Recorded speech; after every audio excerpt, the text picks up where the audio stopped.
Today we have a story of probably one of the most spoiled kids ever. I know you'll enjoy it, so sit back, relax, subscribe to the channel if you're new, and let's call the subscriber who submitted this story Tate. So anyways, right, Tate was in class one day, and there's this spoiled kid, right? And everyone kind of knew him as the spoiled kid. And the teacher was going over all about how in a week they're going to have a really massive assignment, that it's a really big test, and that they should all start studying for now, and they shouldn't put off studying for it because, like, it's not like one of those assignments you can kind of just figure out on the spot. It's a lot of memorization. It's a lot of really learning the material, and there was a lot of material that they covered. The teacher went on to say that, like, look, if you do the work, you'll do just fine.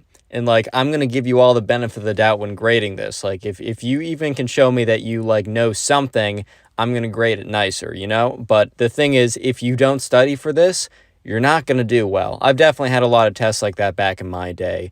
But anyways, everyone in the class more or less understood what was going on. And about less than a week later, because not exactly when the test was happening, but it was about a day before the test, and everyone, including Tate, was eating lunch in the cafeteria, and the spoiled kid was sitting with Tate.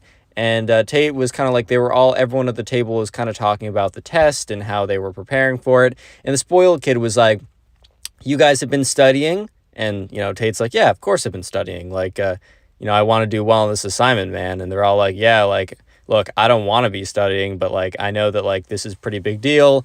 And then once it's done and over, I'll be able to relax. And the spoiled kid is like, so I guess you guys just know that you're not as smart as I am. And they're all just like, whoa, what? Like, what are you saying? And the spoiled kid's like, well, I just know that I'm just so vastly intelligent that I don't need to study for this. And Tate's like, dude, even if you were, like, really good at problem solving, this isn't problem solving. A lot of this is memorization.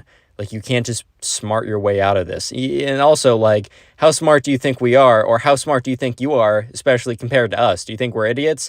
And the spoiled kid's like, well, my mother and father have always told me about how smart I am, and, I'm starting to believe it as well. And honestly, I think you guys are not wasting your time. It is incredibly, incredibly important that you guys spend your time studying. For me, it would be a waste of my time. I am better honing my skills at video games, which I'll be professional because I'm so smart. Tate was just like, what? Bro, what are you saying? What are you saying here? Everyone at the table was, like, starting to clown him, justifiably, right? Sometimes when you get clowned by everyone, they're wrong and you got to keep pushing. But sometimes when you get clowned by everyone, bro, you got to pay attention. You got to listen to what they're saying and why they're saying it. And everyone was like, dude, like, what are you saying? You need to study for this. And also, first of all, you just call us all idiots. So you're lucky that we all didn't walk away and, like, leave you to sit here, like, eating by yourself. But also, like, since we're kind of your friend, like, you got to study for this, man. You're not going to be able to pull this off. And the spoiled kid is like, oh, I remember when I was like you. Actually, that was never true since I am better than you guys. But I remember when I was naive, which actually I've never been naive. You guys have always been naive. But what you got to understand is when you have a level of IQ, of just pure, raw intelligence, like I do, you understand, like I do, you just don't need to do that. It's just all an afterthought, like studying or preparing. It is just something I just don't do. In fact, I just don't study anymore. I've just realized I'm too smart. I'm naturally a genius, and I might as well let my brain work on tactics. And everyone's like, what do you mean tactics? And he's like, well, when I'm playing my video games, I'm actually thinking 1,000 moves ahead, and it's incredibly, incredibly great for my brain to do that. They're like, bro, you're just playing freaking Overwatch. You're not like strengthening your brain or anything. What are you saying? And he's like, you guys are too stupid to understand, but, honestly, I can't blame you. It's not your fault that you're an idiot. And they're all like, are you serious, bro? And he's like, you know what? I just feel bad. And, at this point, Tate's like, you know what? I'll feel bad on the day of the test. And I'll feel bad on the day that, you get your test back. Like, I can almost guarantee you this is not going to go well for you. The spoiled kid's like, yeah, that's what anyone of low intelligence would say. But, I'm not surprised. And everyone's just looking at him. No one's laughing along. No one's going along with what this kid's saying. Obviously, right? Very clearly, no one wants to, no one wants to deal with this kid, bro. Very clearly. Anyways, though, Tate goes back home and he's studying with one of his friends, and it's the night before the test. And this friend that he was studying with also happens to be there when the spoiled kid was going crazy, talking about how he's so vastly intelligent and he doesn't need to study, and everyone else is an idiot but him, and he just needs to play video games to make him smarter. Like a lot of just nonsense like that. And, Tate's like, bro, this kid's going to fail. And, the kid who's, studying with is like, yeah, I mean, it's not our fault. We even told him, we were good people. We even told him, no, dude, you got to study. But he just refuses to listen. And so anyways, the next day rolls around, and it's the day of the test. And they're all sitting down. And Tate's kind of watching the spoiled kid, who's just looking all confident, all, puffed up and oh, yes, I'm the smartest of everyone. I'm smarter than you, all that kind of nonsense, right? And when the test is handed out, it's a multiple choice test, right? So yes, you needed to know the answers, but in theory, you could guess on some of them. And remember, this test was given over the span of, I'd say you have I don't know, 50 minutes to complete it. Most people probably completed it in 40. Within 4 minutes, the spoiled kid had finished. And at this point, Tate was like, what? So basically, right, the spoiled kid closed his eyes and just randomly circled in a bunch of bubbles, knowing that his vast intelligence would just basically tell him the right answer without even thinking about it. And the teacher, and Tate watches as the spoiled kid walks up to the teacher and it's like, teacher, I'm done. And the teacher's like, there's no way you're done. There's no way you're done.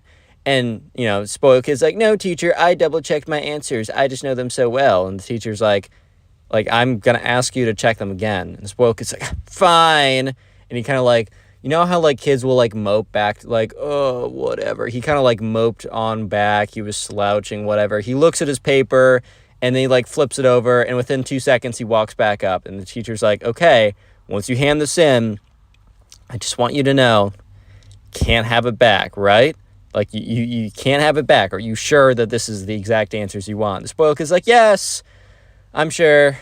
Now I'm dead. Goodbye, teacher. And he walks out, right? And everyone in the class is kind of looking up. And the teacher's like, all right, class, focus in. You still got 45 minutes. Keep going. So anyways, Tate and his friends finish, and they all do pretty well. They knew most of the answers since they actually studied, right? And at lunch, the spoiled kid wasn't sitting with them. He was sitting with some other friends or something. And Tate, turns to one of his friends, is like, there's no way the spoiled kid actually, did it in 4 minutes. And they're like, I don't know. He was pretty confident. Tate's like, no, he definitely just, guessed, right? And they're like, I don't know, man. And Tate's like, no, dude, come on. He obviously just guessed. They're like, I don't know. Maybe he is more intelligent. Tate's like, bro, trust me. Tomorrow, you're going to see. Anyways, tomorrow rolls around, as it always does. And the teacher was able to grade the test really, really quickly because it was multiple choice. And, within a day, the teacher had them done. So the teacher's like, all right, class, sit down. At the very beginning, I'm just going to hand back your tests, and I would like to say that, most people did really, really well. I'm actually quite surprised. Maybe, next year I'll have to make this test harder, and they all kind of laugh a little bit. He said, and then the teacher says, just so you know, not everyone did great, so don't let your guard down. Overall, it was very good. If you have any questions for me, I'm here after class. I'm not really about changing grades because, I can't really do that much. But if you feel like this grade will impact you to a way that you need extra credit, I'm willing to open that up. I'm willing to open up that possibility for sure. Let me just say that the spoiled kid was about to get quite a surprise handed to him. Real quick, comment spoiled if you made it this far into the video. And if you want to continue supporting the channel, all you got to do is maybe at a later point or maybe even right after this video, just to watch a bunch of videos in a row. Sit down and watch 2, 3, 4 videos in one sitting. It really does help the channel out in the algorithm. And comment down below in the comment section. I mean, where else would you comment? But comment in the comment section what you're doing while watching these videos. I'm actually genuinely curious to know what you are doing right now while watching this video, because a lot of people are doing something else while they're watching in the background. But I'm just curious. And finally, if you want to submit stories or just follow me. So my Instagram, Connor Pugs, it's in the description, but just look up Connor Pugs. I have about 30,000 followers. Go follow me, and it's also the place where DM me if you have a story. I look at stories from months ago. If I don't get to your story right away, don't take it personally. That's what I'm trying to say. Anyways, let's get back to it. So the teacher starts walking around and is handing out the test, right? And hands it out to Tate. Tate got a 95. Tate looks over at his friend. His friend got like a 93. Life's pretty good. And that's when the spoiled kid, who was sitting in front of them so they could see what the test was, right? The teacher hands the test back face down. Let me just say that, whenever a teacher hands back a test face down, that is never a good sign, bro. That is never a good sign, especially if the teacher hands back everyone else's test normally, and then he comes up to you and he's like, I'm going to place this down here, and I'm going to let you figure this out emotionally on your own, right? No, you already know it's a bad thing. So the spoiled kid very confidently turns the paper around. It has like a 12 on it. Like a 12 out of 100. Like a 12%. It was not good. To put it very lightly, it was not good. The spoiled kid immediately raises his hand. He starts yelling. He doesn't even wait for the teacher to come over. He's like, "Teacher, you've made a mistake." And the teacher's like, "Spoiled kid, I don't think I made a mistake." And the spoiled kid's like, "No, teacher, look, you graded this incorrectly. How stupid of you." And the teacher's like, "No, like, I graded this correctly. I even double-checked this to make sure I didn't grade it too low." Spoiled kid's like, "Okay, well, I demand that you change this to 100 to reflect my intelligence." And the teacher's like, "What?" The spoiled kid's like, "Yeah, I demand that you change this to a 100% to accurately represent my intelligence." Teacher's like, "No, that's first of all, what? Second of all, no, that's not how it works. Like, this is quizzing your knowledge on this specific subject matter." The spoiled kid's like, "Teacher, I will count to 3. And if you do not change it to a 100% to accurately represent my intelligence, you shall suffer the consequences." Teacher's like, are you threatening me? 3. And he's like, I'm not going to change it. 2. I'm not going to change your test because you're threatening me. 1. And all of a sudden, the spoiled kid gets out of his seat, runs over, and the teacher has like exposed bare legs or whatever, because I don't know, like she's wearing a skirt, and he literally just takes a big chomp. Like, he doesn't break skin or anything, but he just takes a big chomp. And the teacher's like, "Oh my God." And at this point, right, Tate and his friends are looking at each other like, oh my God. Oh my God, the spoiled kid's crazy.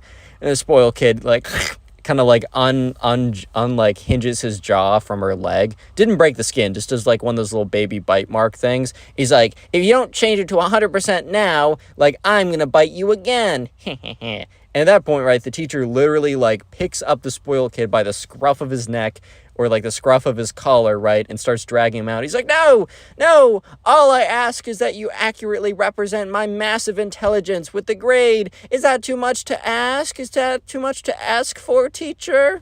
And the teacher's like, "I can't believe," remember, the teacher has him by the scruff of the collar and is dragging him out of the classroom. It's like, "I can't believe I have to deal with this today. One of my older students bit me in the leg because he failed the assignment because he's an imbecile."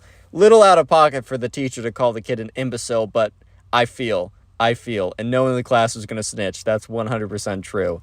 And so the kid's like, "You don't understand my intelligence. You don't understand it by failing me." And the teacher's like, "You failed because you didn't study. And then you bit me." Spoiled kid's like, "I was just trying to convince you to do the right thing." And at that point, the spoiled kid is brought out of the classroom by the teacher. And everyone in the class, including Tate, kind of hears more yelling from going down the hallway. And immediately as the teacher and the spoiled kid leave the classroom, just voices erupt. Like, it is this noise. Everyone's talking. Everyone's like, "Oh my God. Like, oh my God, did you just see what happened?" Like, that is the most insane thing I've ever seen. Like, I knew the spoiled kid was kind of crazy, but bro, that's a whole new level. And so anyways, right, the spoiled kid did not get 100 on that assignment. In fact, he didn't just not get in 100 on that assignment. He ended up, getting the 14% that he got before. But as well, he got suspended. He got like 3 days of in-school suspension for biting the teacher. And he also had to write a paper that he had to read aloud to the entire class, apologizing to them for the massive distraction that he caused of basically biting the teacher. It was more of an apology to the teacher, but it had to be written aloud to the whole class just for a little bit more, embarrassment factor, if you know what I mean. So when Tate got home from school that day, his mom picked him up. He got in the car, and his mom was like, "Tate, like, did anything interesting happen that day?" And Tate, routinely says, like, "No, like, it was good. Today was good." And then he's like, "Wait, no, mom, for once, I actually have a story to tell you." Click on the video on screen right now. I know you'll enjoy it. Just click it. Do it. Leave a like in the video. I'm not really going to give you anything, but you should still do it, so leave a like. What's up, guys? Welcome back to a brand new story, and today we have a perfect karma story. A perfect story of a spoiled kid getting owned by his teacher. It's one of those just really satisfying stories that'll leave you feeling like all is right in the world, man, after you're done watching it. So sit back, relax, subscribe if you're new, and let's just jump into the story. So we're going to call the subscriber who submitted the story Sultan. That'll be the name we'll be using, and yeah, let's do it. Anyways, so there's a kid in Sultan's class who we're simply going to call the spoiled kid.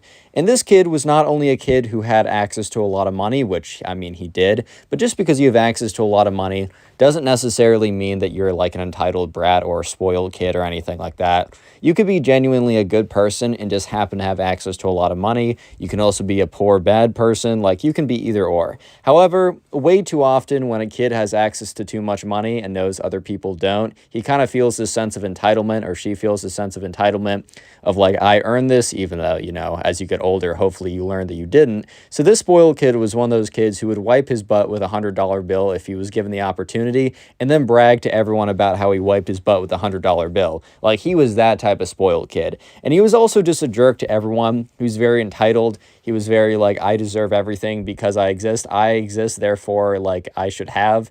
And like, if I don't get what I want, then like something is wrong in the world. One of those types of kids.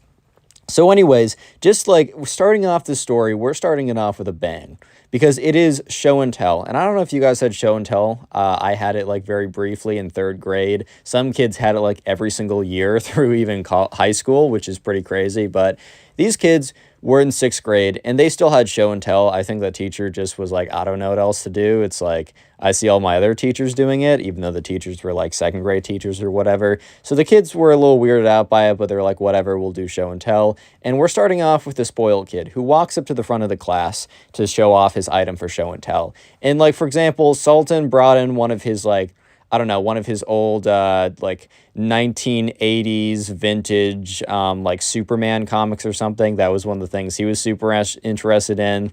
One kid brought in, like, a football because, like, he was a big football guy, and he was like, I don't really know what else to bring in. Like, it really was this, you brought in something kind of interesting, but you didn't do what the spoiled kid was about to do.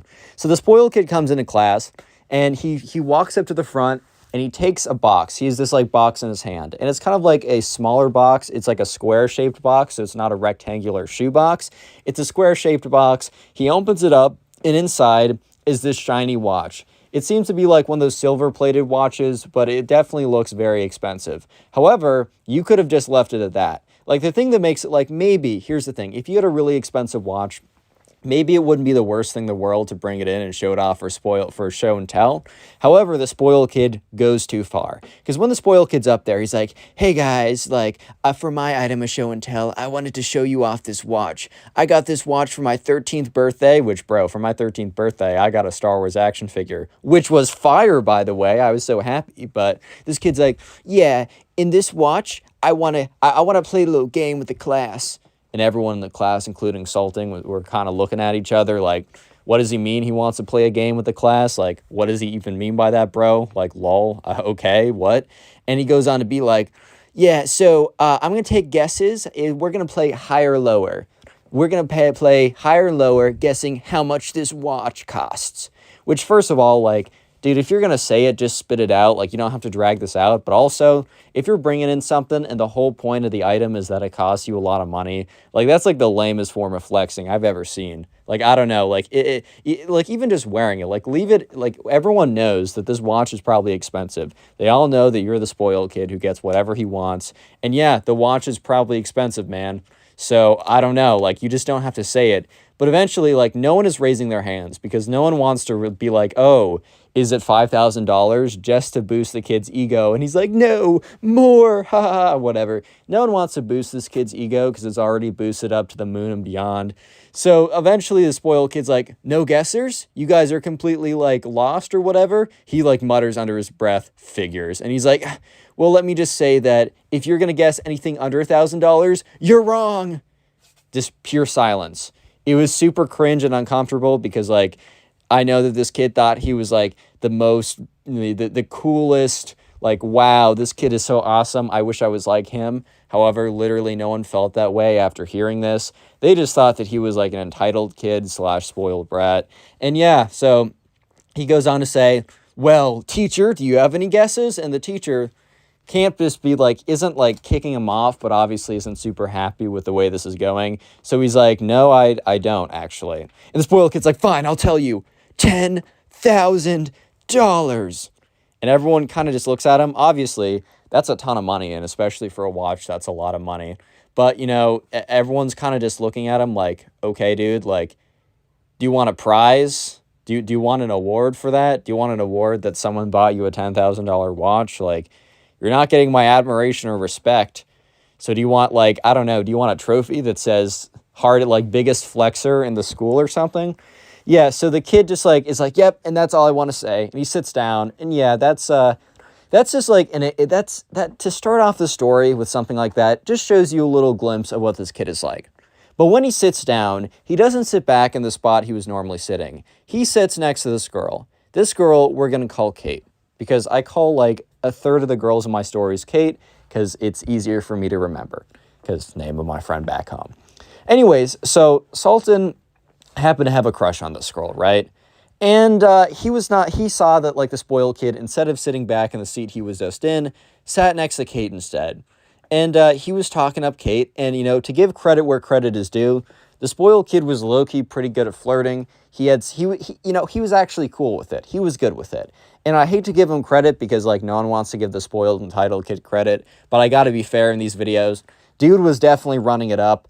And Sultan saw this, right? Sultan said because by the way, the story was submitted to me via Instagram. Follow me and then DM me your own stories if you'd like. Sultan admitted to me that he was getting a little jealous. So the spoiled kid is like talking this girl up. And I think that like Kate was like pretty embarrassed for him after the whole, I have an expensive watch. But the thing is, this guy was just being so, I don't know, like he just had game that was unmatched. And I think she kind of just started to willingly forget what the spoiled kid just did. I think she was like, yeah, this kid isn't too bad looking, and also he's pretty smooth with it, so I'm just gonna forget the fact that he went up there flexing that someone bought him a $10,000 watch and kind of like drew the whole thing out like as long as possible to get the most attention, as well as the focus of the presentation was that the watch was expensive. I'm just gonna forget all about that.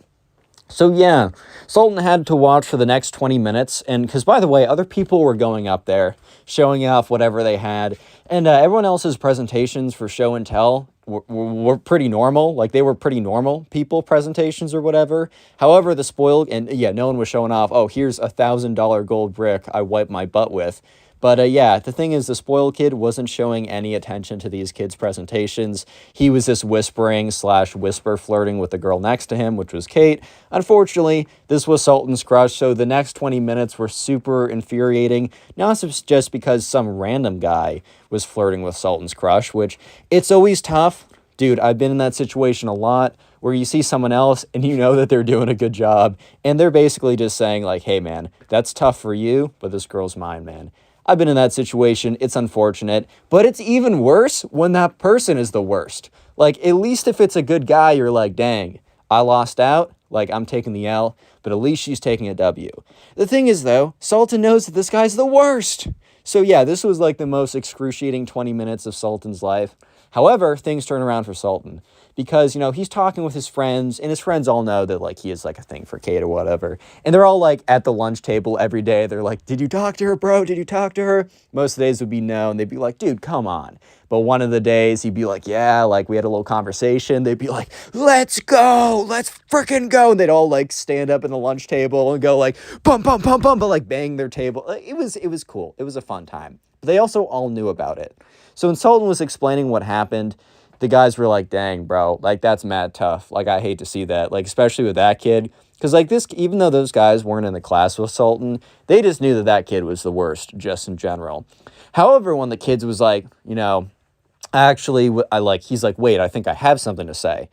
And he said that, like, word was getting around, like, that everybody, after, like, some girl in the class saw that, like, Kate was talking with the spoiled kid, apparently, like, every single girl and like half the guys in the entire grade went up to Kate because like word gets out really quickly. They go to a pretty small school and also middle school. If a guy talks to a girl or vice versa, then oh my God, they're dating, bro. Like that was a big deal back in the day, which is kind of crazy to look back on. And I'm like, dang, that's actually how it was back then. But anyways, word got out pretty quickly, and like literally everybody went up to Kate and they were like, dude, this kid's the worst. Don't give him the time of day.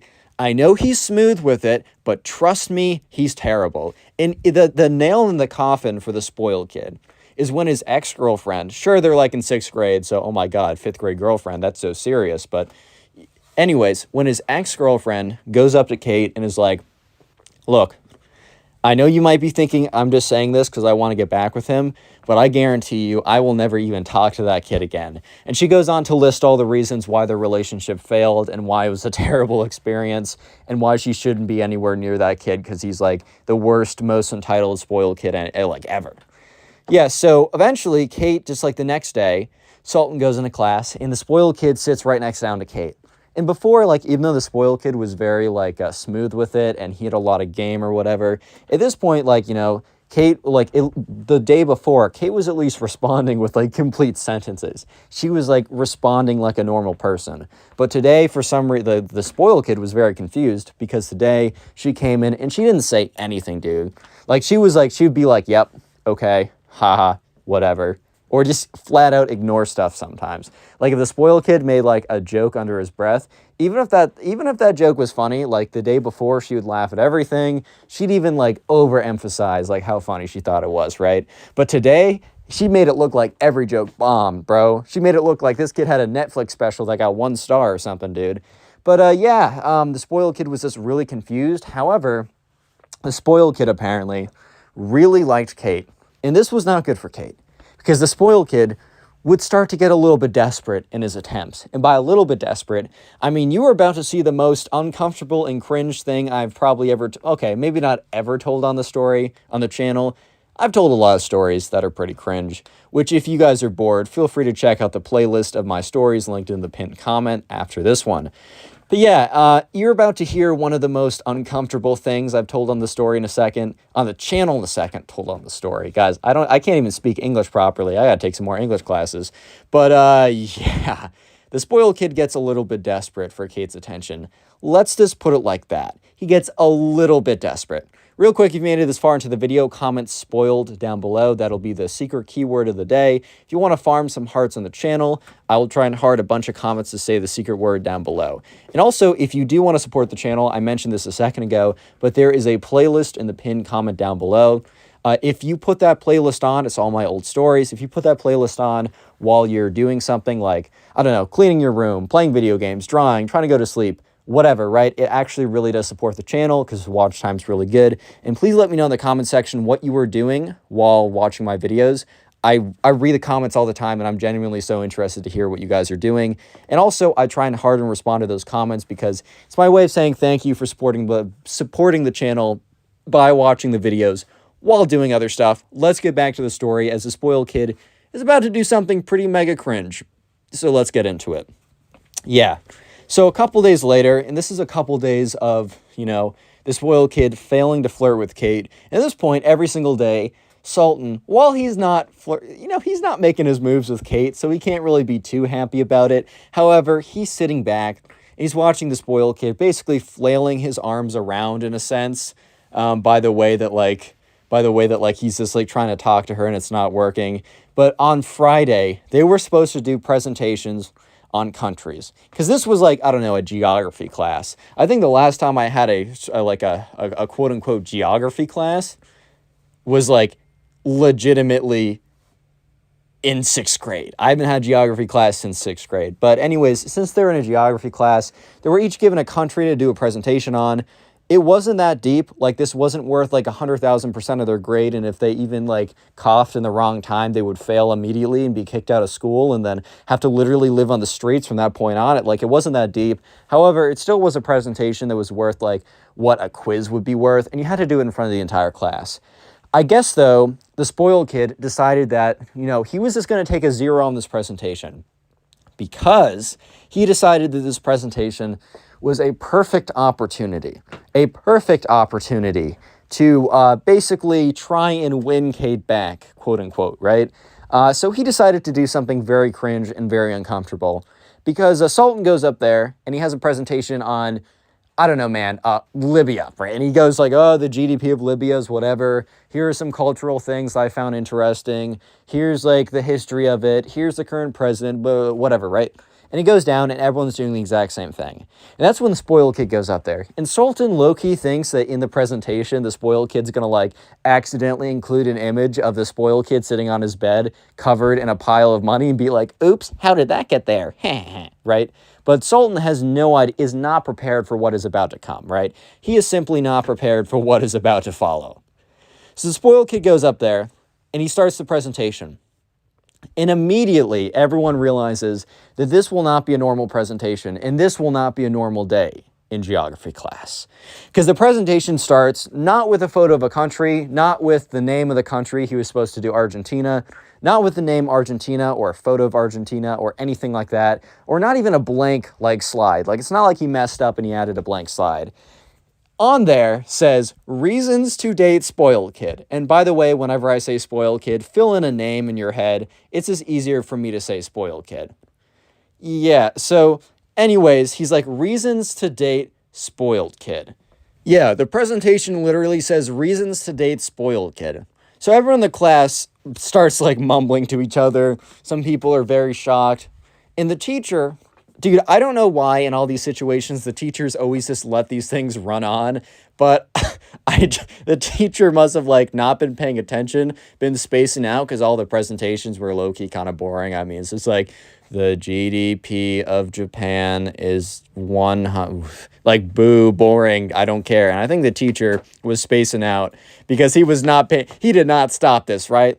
And he's like, reasons to date spoiled kid. And goes to the next slide. It is literally a stock image of dollar bills, bro. It's a stack of money. And it says under there, you will be financially supported.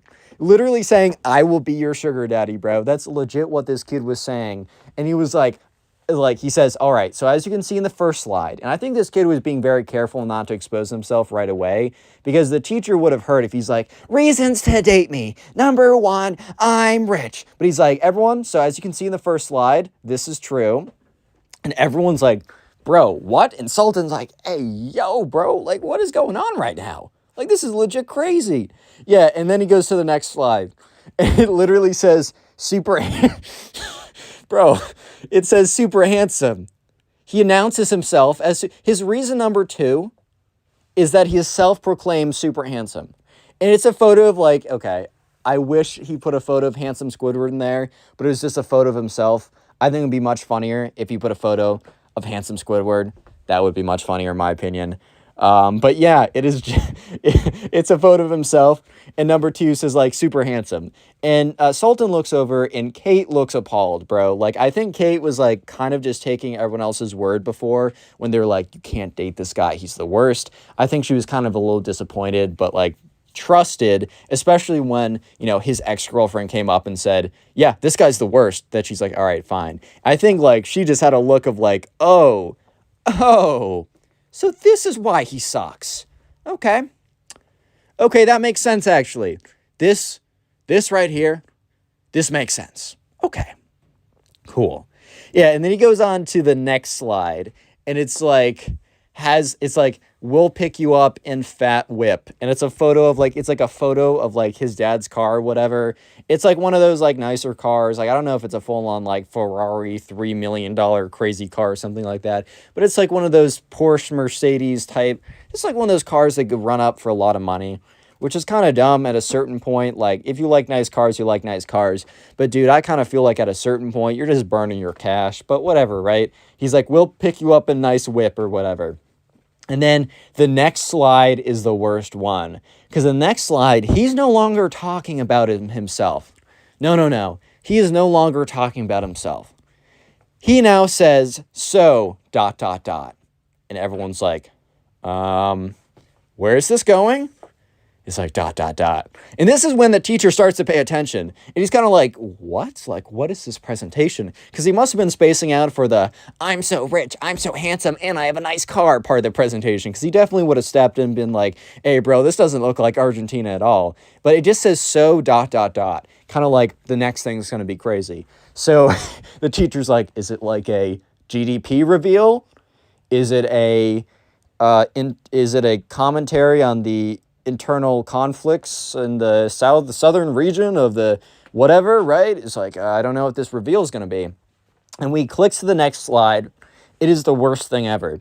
Because it says, like, Kate, these reasons are great. You should go on a date with me.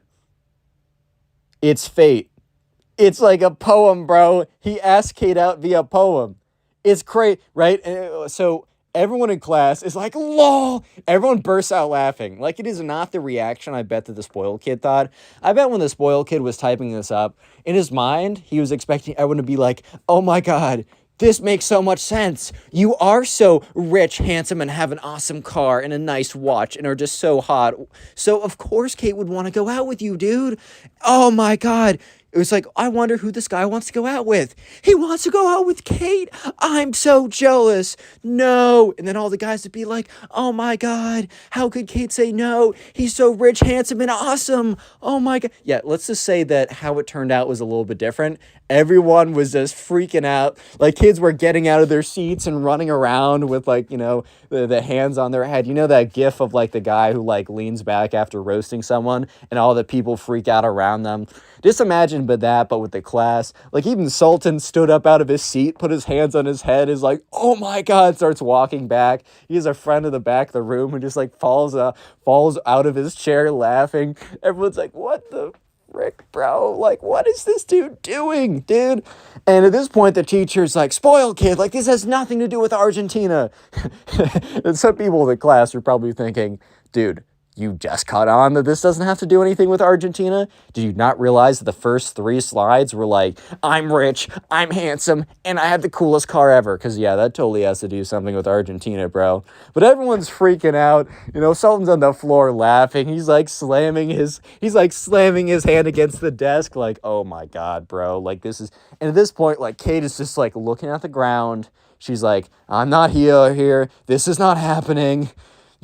Why me? Like, I shouldn't have even talked to this kid. It makes total sense why everyone was like, stay away. This kid's a freak. He's the worst. It makes sense now. I should have listened earlier. All that stuff like that. At this point, the teacher realizes what's going on. And he's like, spoiled kid, this has nothing to do with, I don't know, like the presentation. Like, this is a distraction to the class. Like, you're distracting everyone. And you're, like, making weird comments about classmates in regards to the weird poem on stage or on the screen saying, like, oh, can you go out with me, Kate? It's our fate, bro. Like, first of all, he should have been expelled for cringe, but I don't think that's actually a thing you can get expelled for. But if it is, or if it was, he definitely would have been. So you might be thinking that this is, like, the end of the story and that it doesn't get crazier. And you might be thinking, Connor, why did you title this like teacher rages or exposes or embarrasses or whatever, spoiled kid? Let me just say that this isn't the end for the teacher ranting on the spoiled kid. The teacher very soon is about to do a massive dunk on the spoiled kid in front of everyone. Probably something that he's been wanting to do for a while, but has been held back, right? So yeah, the spoiled kid is sent to the front office. He gets yelled at. He gets a 0 on the presentation, whatever. Other than that, he doesn't get much more of a punishment. So the spoiled kid, give this a couple days, right? He's no longer sitting next to Kate because he kind of realizes at this point, he kind of did the Hail Mary, which wasn't even a Hail Mary because those at least have a chance, even if it's unlikely. He did the good old shotgun to the face maneuver, which doesn't really work that well in battle. It doesn't really destroy the opponents that well. It's a little detrimental to yourself, I've heard. But yeah, this is when he learns the truth, according to him, right? So word gets out because, like, Sultan's sitting at the table and one of his boys comes up and is like, dude, the spoiled kid is super mad at everyone. And, Sultan's like, why? Is he mad because we didn't bow down to him when he showed off his like $2 billion house or something? And he's like, no, apparently the spoiled kid was like told that like everybody went up to Kate and told her that they shouldn't mess with him, right? And he's super mad and is like planning to like get his revenge or something. So Sultan's like, what? Like, what does that even mean? And he's like, I don't know. Apparently he's going to like expose everyone or something. So Sultan's like, okay, that's pretty weird. Like, first of all, does this kid actually think that us saying, hey, man, be careful is really what made Kate not want to get with him at the end of the day? Like, does he not believe that his presentation saying that he's super rich, handsome, awesome, and drives fast cars and Kate should go out with him, which he delivered via a poem, do you really think that that didn't have any effect on the fact that him and Kate aren't currently dating at this very second in this universe, in this timeline? Like, do you really think that that is like the reason why? Do you think that that has any effect? And no. No effect at all. In fact, that probably helped his chances. But the fact that Sultan said bad words about him means that he doesn't have a chance with her anymore. Or at least that was the logic. However, the spoiled kid didn't think that one person, like he didn't think Sultan or one of Sultan's friends individually said, like, don't, like, told Kate not to get with them. The spoiled kid thinks that literally everyone in his class is like against him. So he's going to expose quote unquote everybody, which is just kind of ridiculous. But Sultan is kind of excited to see it because he's like, all right, bet, let's see it.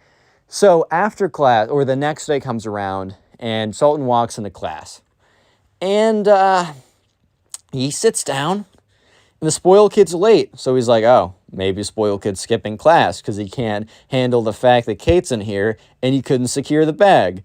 But no, the spoiled kid walks in 2 minutes late to class, and the geography teacher's like, spoiled kid, like, you can't be late to class like this, like, go sit down, like, it's a distraction when you're late. And the spoiled kid says, no, today I need your attention. He stands up in front of the class, and the geography teacher's like, what? He's like, no, you're sitting down, and the spoiled kid's like, silence! And the geography teacher literally goes silent from shock because he would have never expected one of his students to yell silence at him. Like, that's the most ridiculous thing he's ever heard. But the spoiled kid goes on to say, it is all your fault. It is your fault. Sounding like Nico Cotto Avocado for a second. He's like, it's your fault, and points to everyone. You guys were bad-mouthing me to Kate, saying that I'm not a good guy, when all I am is very good, handsome, and rich. The reason why that this girl, points to Kate, embarrassing her again, which, bro, that's not chill. Not chill at all. But he's like, the reason why she won't go out with me is because you guys tricked her into thinking that I'm the worst. Everyone's kind of looking at each other. Sultan is like trying to hold back his laughter because he's like, bro's digging his own grave. That's crazy. But yeah, he's like, you guys are the reason why she doesn't like me. You guys are the reason why we aren't dating right now. And Kate's like literally has her head in her arms. Like, can this kid stop, bro? He's embarrassing not just me, which he is embarrassing me. He's also playing himself with this whole thing, dude. Like, he's got to stop. Someone's got to stop this kid. But, yeah, no, and he keeps on going on to be like, yeah, and the reason why she doesn't like me is you guys. You all told her I suck when I don't. And, bro, that's when the history teacher comes in and drops a nuclear bomb. Sorry, I pronounced it wrong. Not nuclear, it's nuclear. My grandmother loves telling me, like, nope, wrong, because I'm always like, nuclear. She's like, nuclear, which I might as well pronounce it correctly. But he goes on, drops a bomb. He stands up and he's like, that's not why she said no, spoiled kid. And the spoiled kid turns around to look at the teacher. It's almost as if in one of those action movies where, like, the bad guy thinks that, like, he's, like, shot down or killed, like, the good guy or whatever. And then the good guy gets back up with, like, a massive machine gun and is like, oh, like you thought, like, you killed me or whatever. And then he comes back. Kind of like the same energy.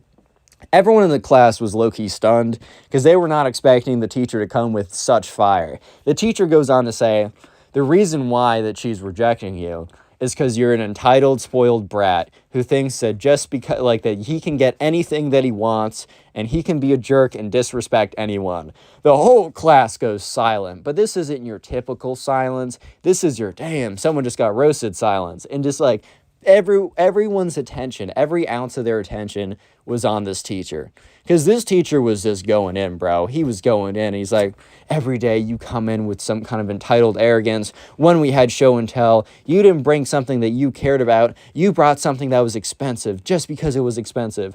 When you went up there to do your presentation, like, and you didn't even do the subject matter that we're covering, you just covered yourself because you wanted to ask a girl out. And what was the qualities that you portrayed up there? You didn't say that you were kind, funny, or smart. You said that you were rich and handsome. Which the first thing is because you're a father and mother, and the second thing is questionable. Boom! God damn! I'm gonna have to pull the fire alarm in here, bro, because that was too fire. That's too toasted, dude. I'm gonna catch on fire just being in proximity to these burns. But yeah, a spoiled kid literally looks so destroyed. And the teacher ends it off by saying, like, might as well sit down now and cut your losses. And instead of trying to fight back, the spoiled kid at this point knew that, yeah, man, he might as well sit down and just try and cut his losses, because he was not going to be able to recover from this one. So as soon as class got out, word spread of this like wildfire. Spread like fire, even hotter than the burns that were given to the spoiled kid, right? Sultan rushes to his lunch table with his friend, and they're all just like screaming about it. The whole lunchroom is abuzz like this.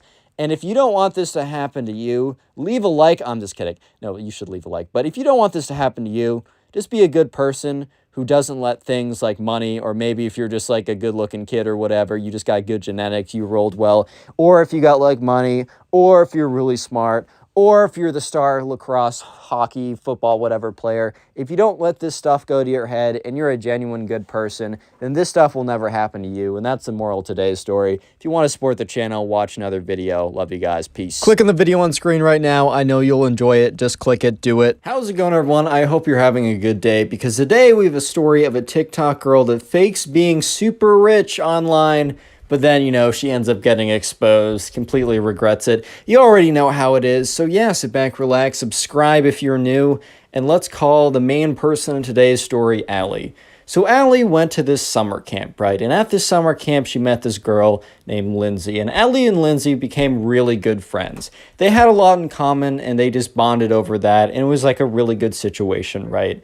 But Allie also knew a lot about Lindsay. Allie knew that Lindsay wasn't some billionaire's daughter, right? They actually had one kind of sleepover, get-together type thing after camp. So Allie knew pretty well who Lindsay was. She was the daughter of two middle-class parents, all good. Things are totally normal. And the only reason I'm pointing this out is later in the story, it becomes an incredibly important detail. Because Allie and Lindsay, they were very good friends during camp. And while they did see each other once afterwards, things started to change when they weren't at camp together, because they lived somewhat far away. They lived about a half an hour away from each other.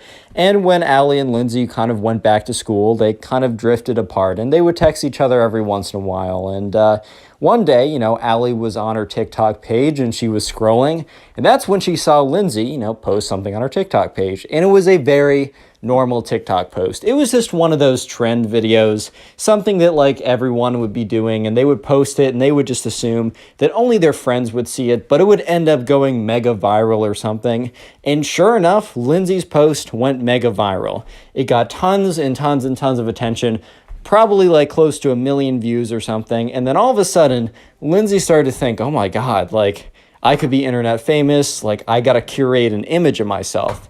And this is where things get interesting, because Allie sees Lindsay post more, because you have one viral video, and of course you want to try and capture some of that fleeting success to try and make something out of it, as you can make a lot of money if you do that correctly.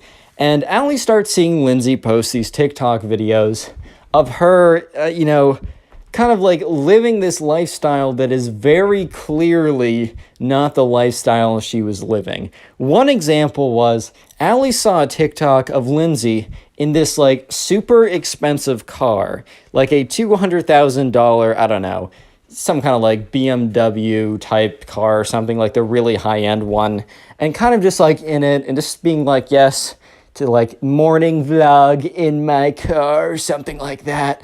And Allie was like, what? This isn't the Lindsay I know. Because one of the things that like Allie and Lindsay, you know, they got along so well is because they could relate a lot. They related on the struggles of like, all right, I only got $50 to my name and I don't know when I'm going to get another 50. How are we going to go about that? So all of a sudden seeing, you know, Lindsay in this like super expensive $200,000 BMW type car really kind of just confused Allie. She didn't know what to make of it. And as time went on, she saw Lindsay post more and more of these videos.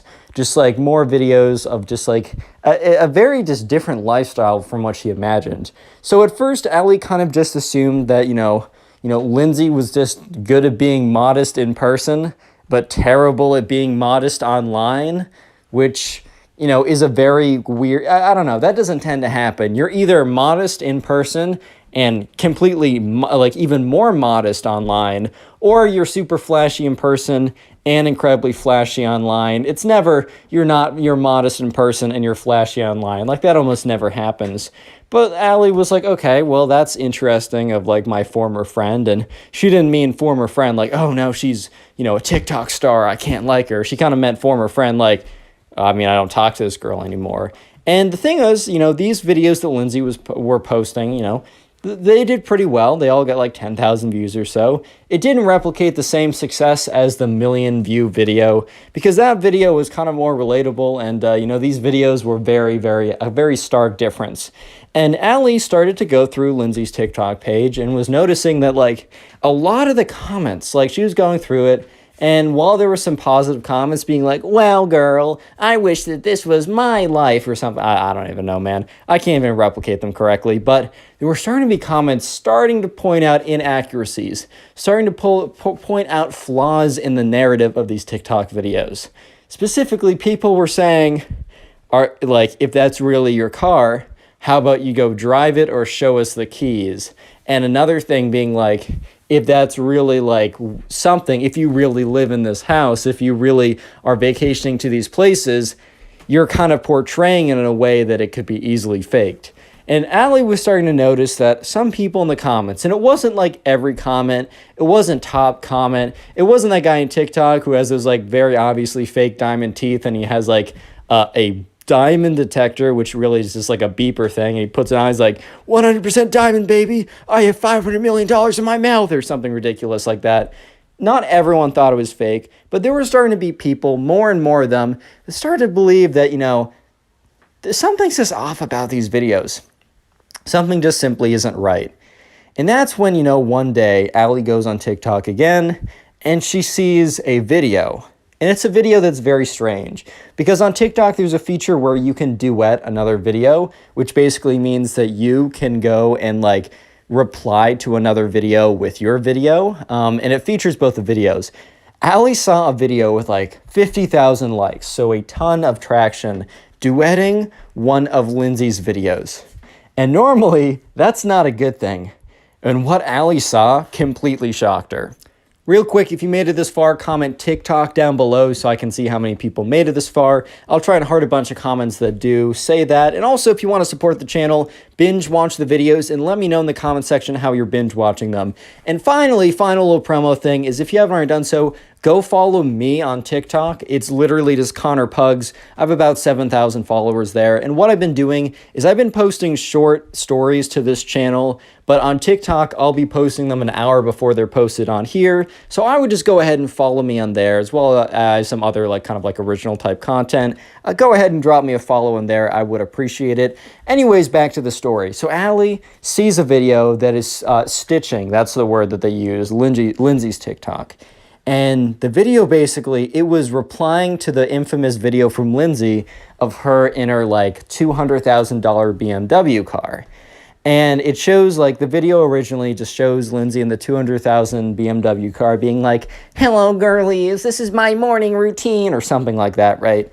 And then it stitches to someone who finds like exactly like just, you know how like one of those exposing videos that shows all the details or whatever, it stitches with a video that basically says, like, I have proof that this is like literally just a rental. If you look in like the whatever bottom left corner of the car, you can see that there's the sticker on the windshield of the rental place. And if you don't believe me, like, I looked it up and it's actually a rental place, and I found the car that she's in. It's a floor model. She was literally just went into a car shop to sit in the rental car, or not the rental car, but like the floor model car type thing that they put on display, and took a video. And if you look really closely in the background of the video, you can see that there's actually, it isn't outside and it's inside of a store. You need to kind of squint to see it though.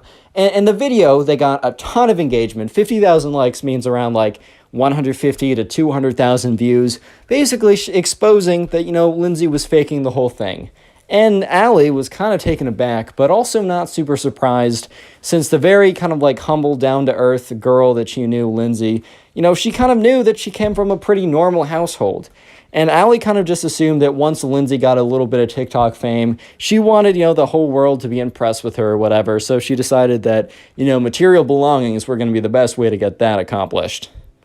So a couple days later, Allie, checks back to see Lindsay's account, because she's wondering if Lindsay decided to either ignore that video or respond to it, because that video did so well. Lindsay's comment section was being flooded with people being like, exposed, like, oh, you got wrecked, oh, is this you, whatever, stuff like that.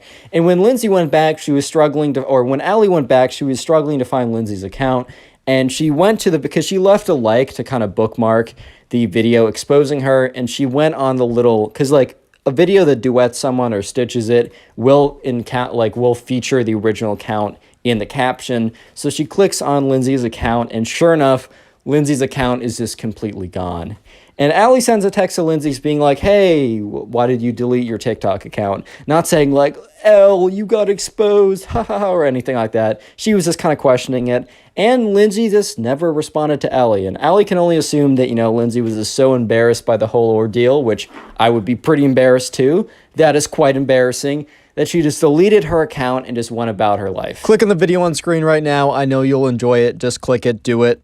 Today we got a story of this rich mom who shames a poor mom, but thankfully, karma, which is very real, strikes back. Subscribe if you're new and you enjoy story videos. Sit back, relax, and let's just jump into this. I'm going to call today's subscriber who submitted this story to me, I'm going to call her April. And I'm going to call her April because I'm a big Parks and Rec fan, but also it's a good name, man.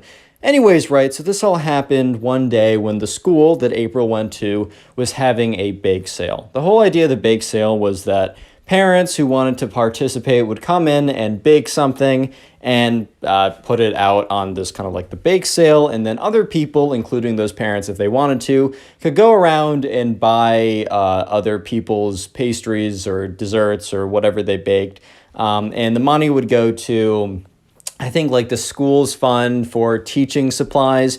It was for a good cause and was related to the school. So anyways, right, April lived in a family where, she had a single family household. It was just her mother, and her mother was working multiple jobs just to make sure that, April and her had a decent enough childhood, and that April had a decent enough childhood and that they could make it through. And so for that reason, right, April's mom did not have a lot of time on her hands. When you're working like 2 to 3 jobs, you do not have a lot of time on your hands. Even if they are all part-time jobs, it's still very difficult. But April really wanted her mom to participate in this, as April was telling her mom that, oh, all my other friends' moms are doing this or whatever. And this happened like 4 or 5 years ago, for a little bit of context. And April's mom was like, well, your friends' moms might have more time than I do. April said that she understood, but April's mom saw that April, she was a little disappointed and she wanted her mom to do it. So April's mom decided that, I don't have a lot of time. I might not have time to bake it, but I'll just go and buy some pastry from, a supermarket. It's not gonna be the greatest thing ever, but at least I'm gonna show up with something. So the day eventually happens, and April goes to school, expecting her mom not to show up with anything, right? And sure enough, the time of the bake sale, which is happening after school when people normally get picked up, it begins, and April kind of walks out just expecting to be picked up by her mom, and April's watching as all of her classmates go over and, see their parents with all their like baked goods or whatever standing around, having other people go and buy their stuff, and knowing that, the proceeds from this will go to the school supplies, and April was feeling a little bit down. And that's when she heard her name. She heard April, April, and April looks up and she looks over at the stand and she sees her mom. And April was completely surprised, man. I mean, she was like, "Wow, what are you doing here, Mom?" So she runs over and asks her mom, like, what is she doing here? And April's mom's like, "Well, I thought I'd be a little surprised, but I did eventually show up with I showed up with some good stuff. I showed up with some bakeries. I thought I would, come and help out. I know how much you wanted me to be here." And April was just full of happiness, full of joy or whatever. And April's mom got like some cake that was made at a grocery store or whatever. So obviously it was not like the greatest cake ever, but that's fine. It doesn't matter. It's really just the thought that counts. And so while people were going around, they were getting slices of people's cake or pie or whatever they baked. And, they paid the money, which would go to the school supplies or whatever. Eventually, this woman came over to April's mom's cake. And this woman was very clearly one that, had a lot of money, and it was pretty clear. She had bought quite a few things from the other stands, and she was adorned with jewelry. You already know how it is, but sure enough, she walks over to April's mom's cake and looks at it, and she's like, "Wait a minute." And the thing is, this woman, we're just going to call her the Karen because it really was what she was. So Karen over here notices, she recognizes the cake from the grocery store. And she's like, she looks up at April's mom and is like, "You didn't bake this. You bought this from the grocery store." And she says it loud enough that like the other moms turn and look at her. And April looks up. And April didn't really care where the cake came from, but she was noticing that a scene was starting to start. A scene was starting to start. Wow, I'm so great at English, guys. Real quick, if you made it this far into the video, comment Karen down below. I just want to see how many people made it this far. And if you want to support the channel, just binge watch some videos. Watch a bunch of them in one sitting, maybe while you're playing video games or drawing art or whatever you want to do. And let me know in the comment section if you do that. Thank you. Let's get... sorry. This burped. I'm not going to cut that out because it's authentic. I don't know, man. Anyways, let's get back to the story. So anyways, right, the Karen has walked over to April's mom's stand, looks at the cake, and realizes that the cake is bought from some grocery store or something. And the Karen's like, you really didn't have the time out of your day to bake something. Instead, you decided to buy some cheap cake. Do you even care about this school? Which, first of all, this was a voluntary thing. A lot of the parents didn't even show up to do this. So that doesn't make a lot of sense. But anyways, enough of my interjection. And sure enough, the Karen goes on to say, like, everyone else here put their blood, sweat, and tears into their pastries and cakes. And you came over here and bought a cheap cake instead. And this is outrageous. This is ridiculous. And April's mom, not trying to, like, start a scene or anything, politely responds, like, "No, I did not make this cake. Yes, I did buy it. However, like, I don't have, like, any time on my hands at all." And this Karen is like, "And you think I have a lot of time on my hands? I have to pick up my child every single day, and I go to a lot of these parent meetings. I'm actually the head of the woman for insert town name, and we have a lot of meetings and planning. Like, I am incredibly busy, and I had to change my entire schedule just to do this. You could have done the same." And obviously, right, different situations right here. And April's mom is just not really trying to, she's not trying to start a fight. She's not trying to embarrass her daughter, which, good on her. Even though if I was April's mom, I'd be like, "Well, I have something for you to say." And I wouldn't actually do that. I'm not confrontational like that. But all the other parents were kind of looking over like, "Oh boy, starting a scene. Miss Karen started another scene again." And the Karen's like, "This is just so disrespectful." And she said, "You know what? Give me a piece of that cake. I'm going to see how it is." And she hands money, and April's mom's like, "Okay, like, fine." April's mom takes the money because she knows the money's going to a good cause. And then, the Karen takes a bit of the cake, takes a fork, puts it in her mouth, and has the most over-exaggerated reaction of all time. Her eyes widen. She starts to gag. She's like, whoa, whoa, whoa. And she just goes, spitting it out, spraying bits of cake everywhere. It was actually quite disgusting. And she's like, oh my God, that is the worst thing I've ever tasted. You must hate the children here. You must have no respect for anyone. And she walks away and she's like, oh, I can't even be here anymore. And she starts to like waddle away all mad and angry. And so April's just standing there. Super embarrassing moment. It's not really just her embarrassed, but it's just a really uncomfortable moment, right? And yeah, it's pretty bad. And April's mom looks down at April and says, don't worry about that lady. Like, not everyone's going to like our cake or whatever. And sure enough, they get back up and they're greeted by actually a good scene. This story does not end on a terrible ending because all the other parents who were kind of like around the place and they were listening in, they all lined up and the first person line said, I would like to have a piece of your cake, please. And the thing is, right, this wasn't accidental. April and April's mom knew that like all the people that were in line, they all just left their stands, as all the stands next to them that were normally occupied by these people were not.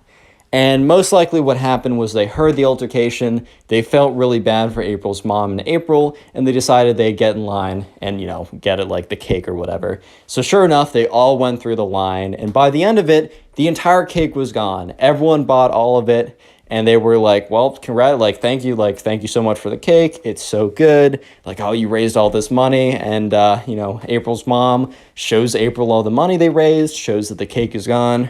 April's in a good mood again.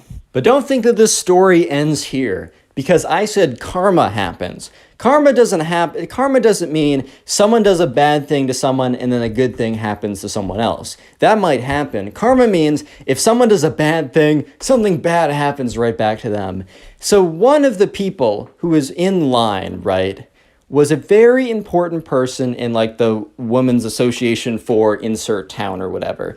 And while the Karen was like the president, this person was like the founder. She was the OG. She was really the one who owned it, who was basically the board of directors. The person who watched this Karen berate this woman for doing her very best, right, was actually the person who owns / runs or whatever, has like the most secretive, like, it's not really apparent, but it's like kind of secretive, but has the most authority and ownership of like the women's organization for whatever, right, the town that they're in.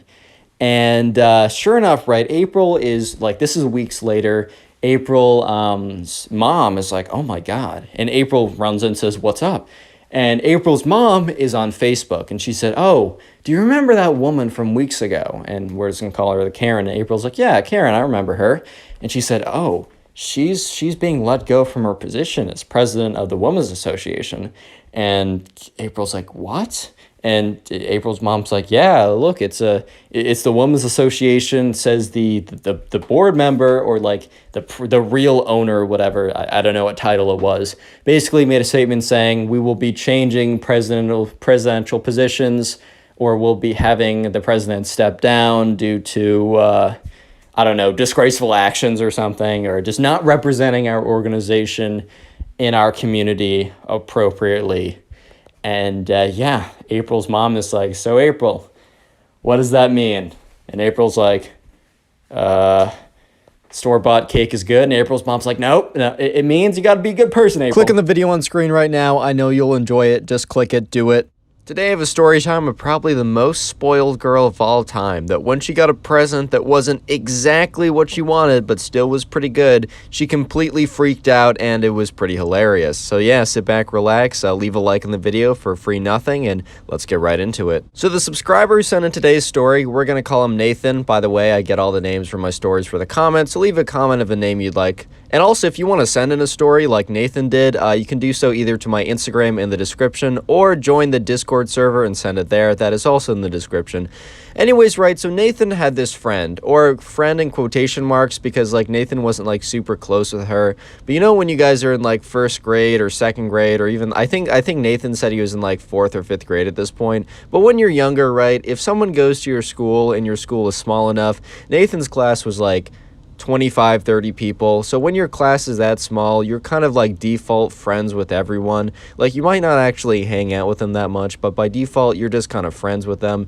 Yeah, so there was this girl, and her name was Audrey, right? Also got that name from the comments, so go. Anyways, right. So this girl's name was Audrey, and, Nathan didn't actually really like her that much. She was kind of a little entitled, and by a little, I mean a lot. And just the way she acted, just, the girls were friends with her because, like, all the girls were literally friends with every single girl in that grade. Like, Nathan was telling me in that class, every single girl was always close with every other girl in that class. Like, it was unlike anything he's ever seen or anything I've ever seen, right? But Nathan, he was never super close with Audrey, but still, since they were in the class together, he was invited to Audrey's birthday party. And at the birthday party, right, Nathan honestly just got another reason not to like her, but we'll get into that in just a second. So the day before Audrey's birthday party, which Nathan was invited to, Nathan and his mom go out to, I don't know, Target or some kind of, like, shop or something, and they try and find something to buy Audrey because, like, the email didn't say don't bring gifts, and when the email doesn't say don't bring gifts, it kind of implies, hey, bro, it's a birthday party. You better be bringing my daughter a gift, dude.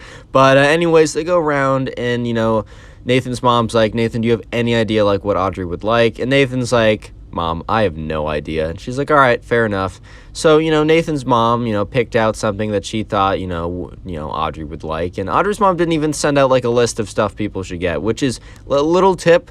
If your parents ever ask, like, you should tell your parents to do this.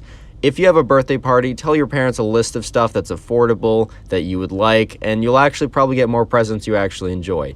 Anyways, right, so, Nathan's mom picks out something that is, not super expensive, but it's, like, it's good enough, right? And it works out. Nathan looks at it, he's like, oh, that sounds like something Audrey might like. Obviously having no idea what you'd like, but, whatever. Especially with, like, birthday parties, you're going to get a lot of stuff that you don't actually like / use, but you just have to get over yourself and say thank you. But anyways, right, so they go back home, and by the next day rolls around, it's Audrey's birthday party. And that was, like, a Saturday, I think. I think Friday night was the night that they went out and bought stuff. But on that Saturday, it was the day of Audrey's party. And, yeah, Nathan was, getting a little excited, man. Not because he necessarily liked Audrey, but because, hey, bro, it was a party. It was a birthday party. His friends were going to be there. There were going to be activities. There's going to be cake, probably. Like, Audrey's house was pretty nice. Like, he's able to chill there. Like, bro, it was going to be a good day, or so we thought. Since the party is going to be, like, very, very interesting, I don't want to interrupt the flow of it, so I'm going to have the secret word now. Comment Nathan if you made it this far. Yeah, most people are going to comment spoiled and not think anything else and get caught, but no, comment Nathan if you made it this far. I'll filter the comments and try and heart as many as I can that say Nathan. So yeah, if you want to heart, comment Nathan down below, and while you're down there, leave a like, join the Discord server. And anyways, it's officially here. The party. Audrey's party is officially upon us, fellas. It's officially here. So, right, Nathan's mom, drives him up, and parents were also invited to the party. They were going to stay in kind of a separate place. Not a separate place, but they weren't going to obviously hang out with the kids. But Nathan was pretty excited, man, so he gets out of the car, and Nathan's mom's like, oh, don't forget to bring the gift. So Nathan holds on to the gift. It's all wrapped up or whatever.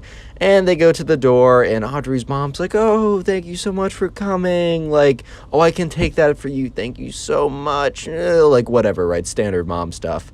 I love moms. Anyways, right, so, they're just like, Nathan walks in and he finds his friends, and Audrey's hanging out with all the other girls. And, they're all kind of friendly, but at this point, Nathan and his friends are kind of like, they're kind of doing their own thing, but it's not, like, awkward that they're doing it. It makes total sense. So Nathan does admit that the party's actually pretty fun at first. Like, everyone's having a pretty good time. I mean, before the event happens, which, like, big quotations around the event.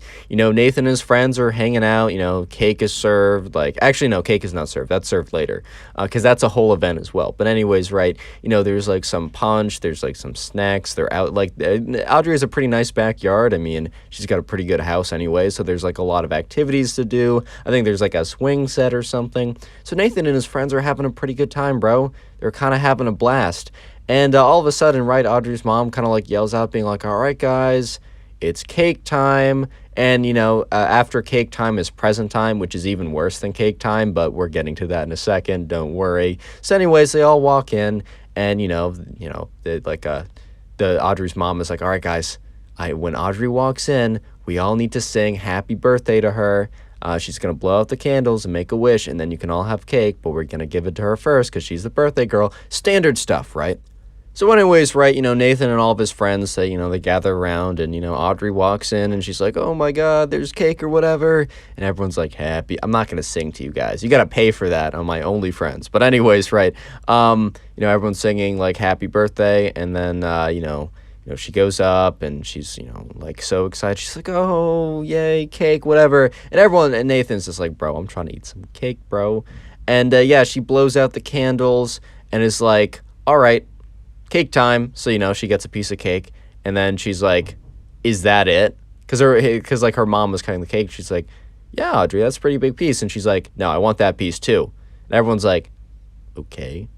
And Audrey's mom's like, all right, sure, you can have that piece too. And she's like, good. And then just takes both pieces of cake and walks away. And it was just a little weird. This was not the bad part at all, but it's just like a precursor to something crazy, right? So everyone's like, okay, that was a little weird. Like, okay, that's fine. But they all get their cake. They're having a pretty good time. And this is where everything just completely falls apart. Present time. Oh, man, bro. Present time is the time where whatever you get for a present, you have to be respectful, you have to pretend to be enthusiastic, even if you aren't, and you have to give everyone the same treatment. If someone gives you a 24-karat gold Rolex, or if someone gives you a birthday card with a smiley face in it, you need to look equally excited. That's the thing to do. It's very hard, trust me. I was a kid once, believe it or not. I did not just come out of the womb like this, like as a grown 50-year-old man. I'm 19, I'm not 50. So anyways, right, Audrey's mom's like, all right, guys, it's present time. So, Audrey sits down and everyone kind of like gathers around. And the whole idea was that you were able to like walk over and hand Audrey your present. And yeah, so it began. And first, Audrey's friends were like, went over, handed the present. And Audrey was like genuinely excited for the presents. Like, she acted like, oh my gosh, like started like unwrapping them and taking them out of the box, because like Audrey's friends knew exactly what she wanted, right? She knew exactly what she wanted because they were Audrey's friends. They were close with her. So Audrey was in a very good mood at this point, and she's just like, oh man, this birthday's so great. And then some of the guys went over and gave her presents, and she just opened them, and she had this blank expression, and Audrey's mom had to step and say, thank you so much for that. She loves it. Audrey just had a blank expression, bro. She didn't even say thanks. She just like put it to the side and reached for the next present, bro. And at this point, Nathan was like starting to sweat because he's like, dude, there's no shot she reacts well to my present. And yeah, it's officially Nathan's turn to go up, and Nathan's like, all right, here goes nothing. He grabs the present, walks up. Audrey like kind of is like looking at it like with some anticipation, unwraps the wrapping paper, looks at it, looks up at Nathan and says, seriously? Like, she actually says seriously, bro. She looks at him, is just like, seriously, dude? Seriously? And at this point, Audrey's mom's like, Nathan, thank you so much. Audrey loves it, doesn't she? And Audrey's just like, this is like, no one plays with these anymore. It was like some kind of doll or something. And Audrey's mom's like, Nathan, thank you so much. We love it. Thank you so much. And starts to like push him away. Like starts to push Nathan back because she's like, oh my God, we gotta move on. We gotta get this show on the road. And Audrey just like, Audrey doesn't even put this toy, like this was probably like the worst one yet.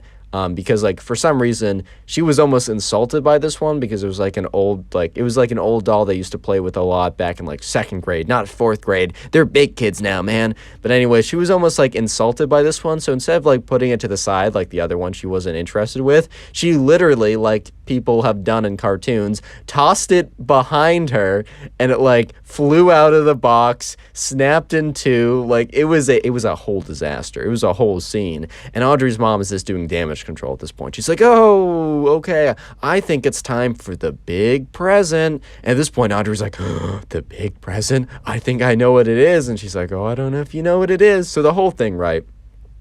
No one had a phone yet because they're just in 4th grade. And at this point, I think it was like iPhone 7 was like the big deal or whatever. That was like the new phone that came out. But the iPhone 6 was still pretty popular. It was still like a very solid phone. And yeah, Audrey's mom was going to like give her the big present that she didn't say what it was, but Audrey knew it was like the new iPhone 7. She was going to give her the big present at her birthday, and it was going to be a huge surprise or whatever. So Audrey's like so excited at this point because she's about to get the new iPhone in front of everyone, and everyone's going to see her get the new iPhone, and she's going to be the coolest and the bestest, and you know how it goes. So Audrey's mom kind of in like damage control to kind of like take away from the reaction Audrey just had to Nathan's gift. It's like, all right, it's time. And Audrey's so excited at this point. So she kind of like reaches out her hands, and Audrey's mom hands her, you know, a very obviously wrapped phone case, right? And so Audrey's like quickly tears it open, and the look on her face goes from like super excited to like horror, bro. You know why it was horror? Because it wasn't an iPhone 7. It was an iPhone 6. Nah, bro, I'm not even trolling. I'm not even trolling.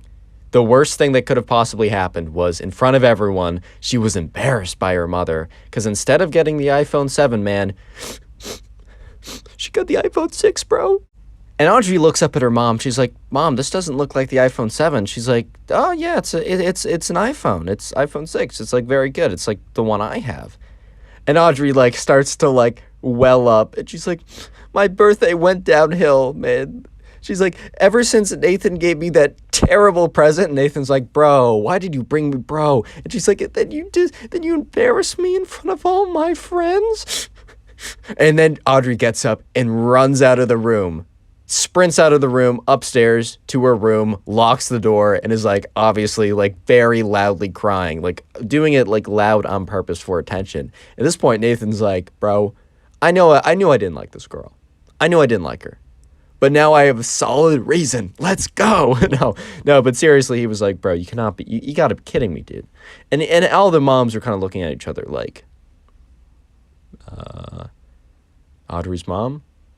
I think you gotta go back to parenting school because what is this? And yeah, sure enough, right, you know, Audrey just never comes back downstairs for the duration of the party, and the party obviously ends early because the parents are like, haha, kids, let's get out of here. And like, even Nathan's mom was like, all right, Nathan, I know this is fun, but we gotta scoot. Nathan was like, he was like honestly having a good time with his friends after the whole fiasco because they were just chilling outside, but he totally understood that this might not be the place to be long term. So he's like, all right, Mom, let's go. So he gets in the car, and Nathan's mom's like, you know what, Nathan? Sometimes you mess up. Sometimes, you know, you talk back to me. Sometimes you don't study for tests. Sometimes you disobey my rules, but I'm so thankful for you.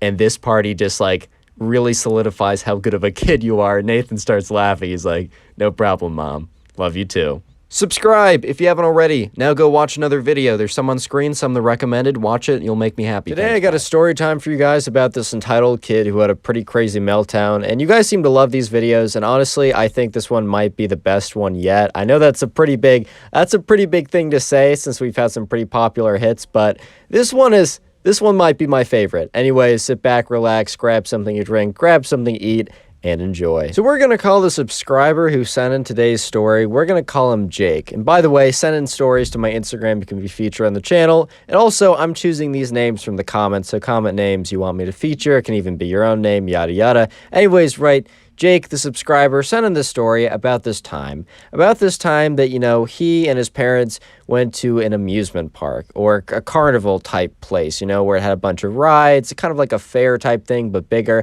I don't know exactly what to categorize it as, but it's kind of like one of those type events. And this was like a thing that like this like event fair came every single year, and it was a thing that, Jake and his family always loved to do every single summer. And yeah, at this fair, you're going to see a pretty crazy encounter that is my favorite. I think it is legitimately my favorite. Anyways, right, so, you know, it's that time of the year where the carnival, if I call it a fair or a carnival or a festival or whatever, it's all kind of the same thing. It's like an amusement park that comes into town. So, you know, the carnival comes, you know, once a year, and once again, it's that time of year. It comes in July, and it's like always like a fun event for everyone in like the town and the neighboring towns and neighborhoods to go out to, because it's kind of like, it's a pretty cool pop-up event. They got a lot of cool rides. They got a lot of cool like food and activities and stuff, and it only is there for a week before before they pack up, which is part of like the allure. They go from like city to city or whatever.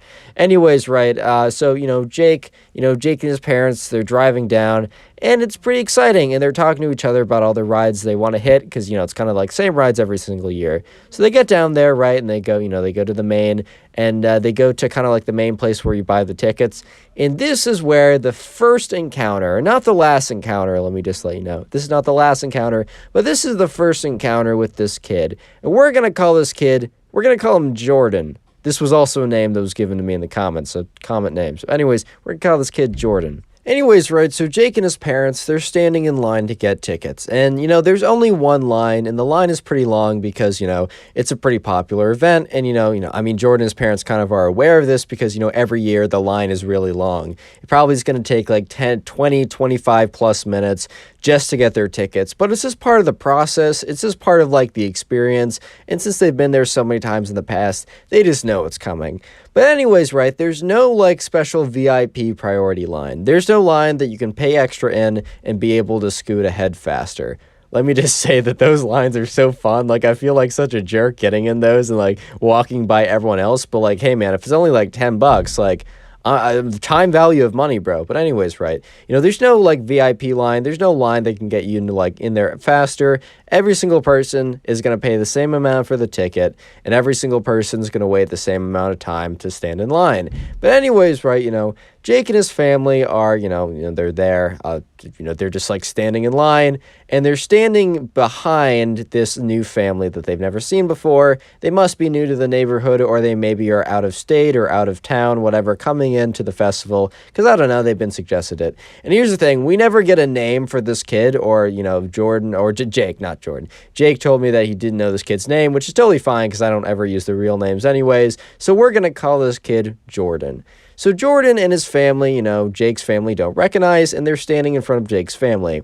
And right away, Jordan is like, Mom, do I have to wait with all these people? And, Jake in his head's just like, bro, what do you mean by these people, bro? You're one of these people now. He's like, Mom, can you just pay the money so we can go in there faster? And at this point, Jake's just kind of like, he's kind of laughing to himself a little bit. He's like, this kid, crazy, could never be me. And, this is the beginning. This is your taste of an introduction to this kid, Jordan, because it's not the largest fair ever. There's a pretty big line, and there's a lot of people there. But, Jake, he does run into Jordan a few more times, and it just escalates every single time. This is just a little taste. Jordan doesn't want to be in the line. He wants his mom to pay for him to be in a faster line. But this is nothing compared to what's coming. Anyways, right, so, Jake and his family and Jordan and his family, they wait in the line. There's no special fancy line they can go into to kind of jumpstart the process. Anyways, they're waiting in the line, and eventually they get in. Because believe it or not, if you just wait, you'll get in a line. Wow, crazy concept, I know. Anyways, right, so they kind of go their separate ways, and it's actually a little while before Jake and his family end up seeing Jordan's family again. So, Jake and his family, they go on some of the rides that they want to go to. They stop at a food place they want to go to. They stop at all, like, a bunch of places on their list that they want to go to. And the next place that they want to go to is kind of like this pretty big ride where it's like, it's pretty cool. It's like a pretty big drop, and it's like it's not the main attraction. There's a lot of reasons to come to this place, but it's probably one of the more popular attractions, and therefore will also probably have one of the bigger lines. And what do you know, right? When Jake and his family, they get into line, instead of being, behind Jordan and his family, they're the ones in front now, and Jordan and his family are behind Jake and his family.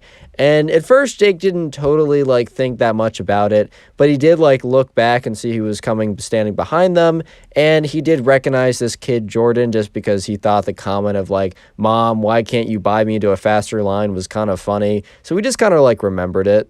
But, he didn't really think that much of this kid until, this kid started going off again.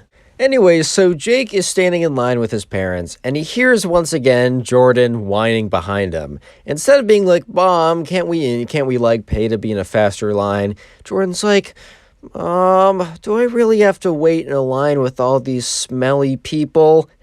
and Jake is just thinking to himself, bro, you're not looking too clean yourself. If you're calling me smelly, if you're calling me smelly of all people, I showered.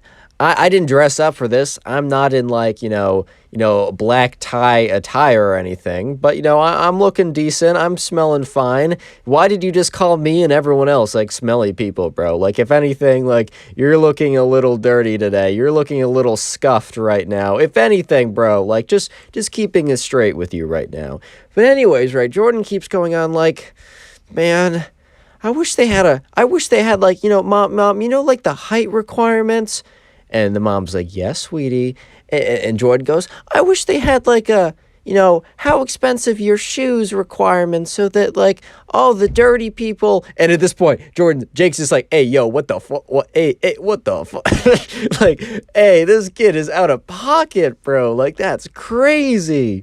And this kid Jordan is like, and then there'd be like if your shoes are this expensive or not, you can ride only so that I don't have to be around as many people that are less clean than us. And at this point, right, Jake was just like, what the fuck? Like, this kid, bro. This kid, and credit to Jordan's mom. I mean, zero credit for raising your son like this, because at the end of the day, these kids weren't that old. Like, I don't know exactly the ages, but I'm going to guess like 11, 12, 13. So a lot of like their actions at the end of the day are on the parents, but a little credit to the mom for being like, hey, like, Jordan, you can't be saying that like that. That's rude to the other people.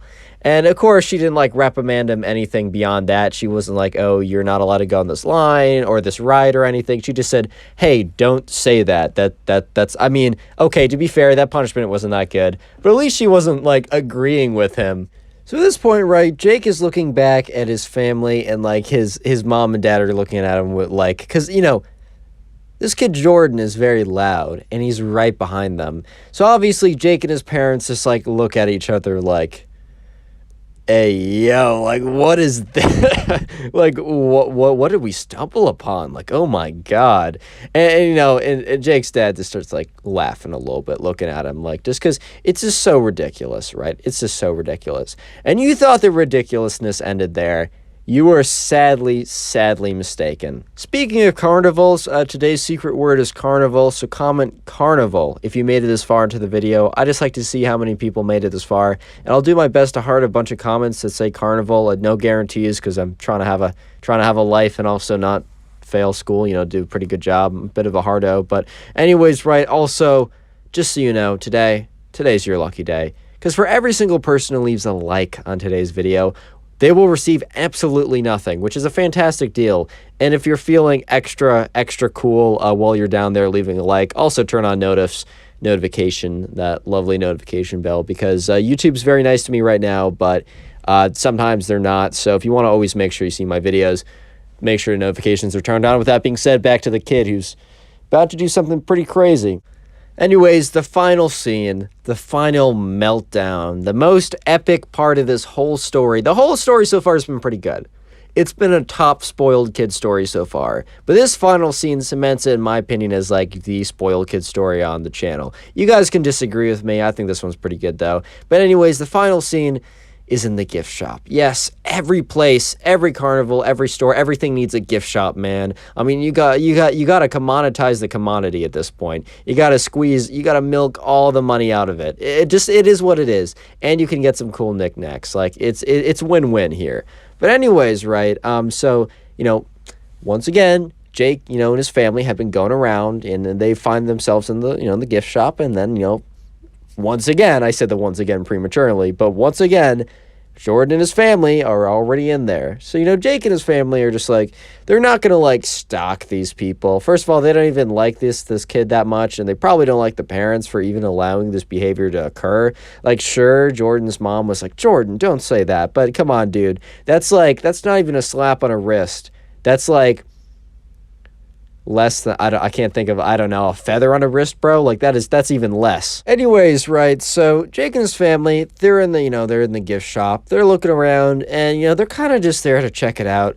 Maybe they'll get one thing, maybe, right? Whatever. But they could just might as well just go in there to look at the fun things and just have a good time. At the end of the day, since Jake is a normal kid, He doesn't really care. It doesn't really matter. But they happen to get kind of like close enough in the store to overhear Jordan and his parents in the gift shop. So Jake turns around and he sees that, Jordan is holding like a bag full of all these items. And they're not like small little collectible things you might get by the cash register. I mean, these are big, these are really big things. I don't know exactly what they are. I don't know if the fair had a theme or something and if these things follow the theme. But this was like a hefty sum of money. This would probably be like half a band worth of stuff. Like, that's just the assumption right here. And Jordan is like, hey, Mom, I'm ready to check out. And the mom takes one look at this bag and it's like, hey, Jordan, I don't think we should be spending that much money in the gift shop here. And Jordan is like, what do you mean? We can definitely afford it. Are we going broke? And Jordan's mom's like, no, but I just don't think this is a good way to spend our money, right? It's not the fact that we couldn't buy this. It's just I don't think this is a good way to do it. Totally valid, right? Totally valid claim. And then this kid, Jordan, just snaps for some reason. He's like, if you don't get me this stuff, that means you don't love me, because I know you can, and I know you're choosing not to because you don't want to see me happy. And he's on the verge of tears. In fact, he's choking up a little bit at this point.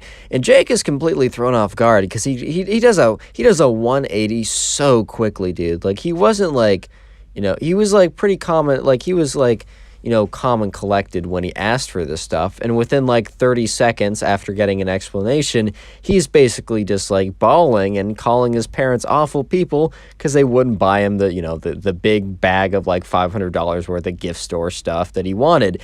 And then he starts going around. What he does is he tries to guilt trip his parents because his parents haven't even responded yet. But what he does is he goes up to a random guy and goes up to them and is like, my parents, they don't love me. And at this point, Jake is just like, what the fuck? Is this kid insane? Is this kid okay? Is this acceptable behavior? Do his parents, allow this? Is this a one-time offense? Oh my God. And Jake and his parents watch as probably the worst thing possible happens. And you might be thinking, oh my God, did a meteor come out of the sky and blow them all to bits? No. Even worse. Even worse. You know what happened? The parents give in. Oh, it's awful, dude. It's awful. The parents are like, oh, sweetie, we do love you. You know what? On second thought, we'll buy you the gift bag. And, Jake and his, especially Jake's dad is just, standing there with his, hands on top of his head, no.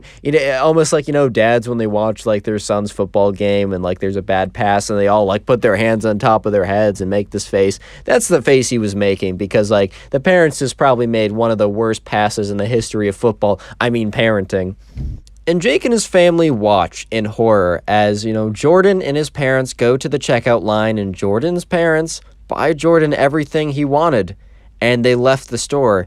And Jake and his parents had quite a conversation on their car ride back, just reflecting on how not to be a parent and, when Jake, because he wanted kids, what he was not going to do. Basically, whatever those parents just did. Subscribe if you haven't already done so, and now go click on another video. Helps me out. Go watch one right now, or I don't know, I'll be sad. Today's story is about a spoiled kid who actually tells another kid that his parents suck because they make less money than his parents. Oh my God. Anyways, enjoy the story. Anyways, let's call the subscriber who sent in the story, and by the way, send in stories to my Instagram, link in description or thing in description. Let's call the subscriber who sent in the story, let's call him Calvin, right? So anyways, right, Calvin's at school. I think Calvin's in middle school. I don't really know exactly what grade, but Calvin's in middle school, and he's out at recess with his recess. Why did I say it like that? Oh my God. So Calvin and all of his buddies, they were out at recess, and, out at recess with them was the classmate that they had. This classmate, let's call him Clyde. Yeah, so Clyde was kind of known as being the spoiled kid, the jerk kid, the kid who's here's the thing. There's literally nothing wrong with your parents, making a lot of money. There's nothing wrong with them making an average amount of money. There's nothing wrong with them making no money. There's nothing wrong with them being secret agents for the Illuminati. It really doesn't matter, But the thing is, it matters how that affects the way you act. If your parents make a lot of money and you're like, I'm more important than everyone else because they make a lot of money, well, okay. That's the problem, right? If you're going around screaming at people you're worth as much as my shoe because you don't have a lot of money. Then you know what? You're the problem, man. I'm sorry. I hate to break it to you. I hate to be the bearer of bad news, but you're the problem on this one. Anyways, right, so Clyde was kind of known as, like, the kid who was kind of, like, a massive jerk, and one of the reasons why he was a jerk is because he was pretty arrogant because of the money his parents made. Once again, nothing wrong with that fact alone, but something wrong with the way he acted. So anyways, right, one day, good old Calvin, his friends, and Clyde were all out at recess, and they were just hanging out, they were talking, they were having a pretty good day. I mean, man, it's recess. If there's one thing I miss from middle school, it's recess, dude. But anyways, right, they were all out there having a wonderful time, having a good day. It is what it is. They were just out there mining some Bitcoin, just like what normal kids do, playing on their abacus, I don't know what the plural is. While the school kind of like had a loose rule saying you can't be on your phone during school, you can't be on your phone during lunch, you can't be on your phone during recess, right? Kind of yada yada on like that. It really wasn't enforced, and like teachers would see kids on their phone all the time. And when the rule was like introduced like years ago, like at the very beginning, apparently they did try and actually enforce it, but over time they just kind of quit. They kind of just gave up. So the kids at recess were also on their phones. But the thing is, right, Clyde had just gotten the new high-tech Apple iPhone 368 plus minus plus. Like he had the new gold-plated, he had the 500 terabyte storage iPhone. Basically what I'm trying to say is this kid Clyde, he got the newest, most expensive, most, coolest version of the new iPhone or whatever, right? And he made a very big deal out of it. And he was like, guys, do you see my iPhone? Oh, it's the new one. Guys, did you see the commercial for the new one? Yeah, it's the one I have. You know how much storage this has? More than your iPhone, baby. It has more storage than your iPhone. I'll bet all the money in the world on that. And by the way, I have all the money in the world. Like he was just kind of on this kind of like I was going to say tirade, and I also was thinking of rampage, so I was about to call it a tamprage, which just sounds like a tampon. Funny, tampon. And he just keeps going on and on about how he has the new phone. But because like that's annoying enough if you're bragging, right?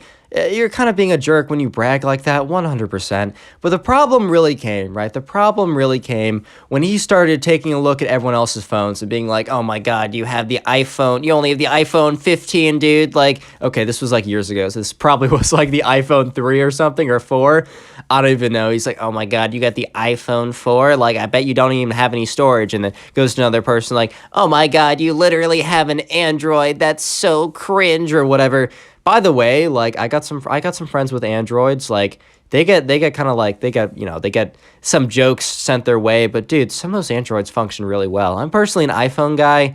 I'm just used to it, dude. I'm used to it. I'm literally recording this video on my iPhone. Oh yeah.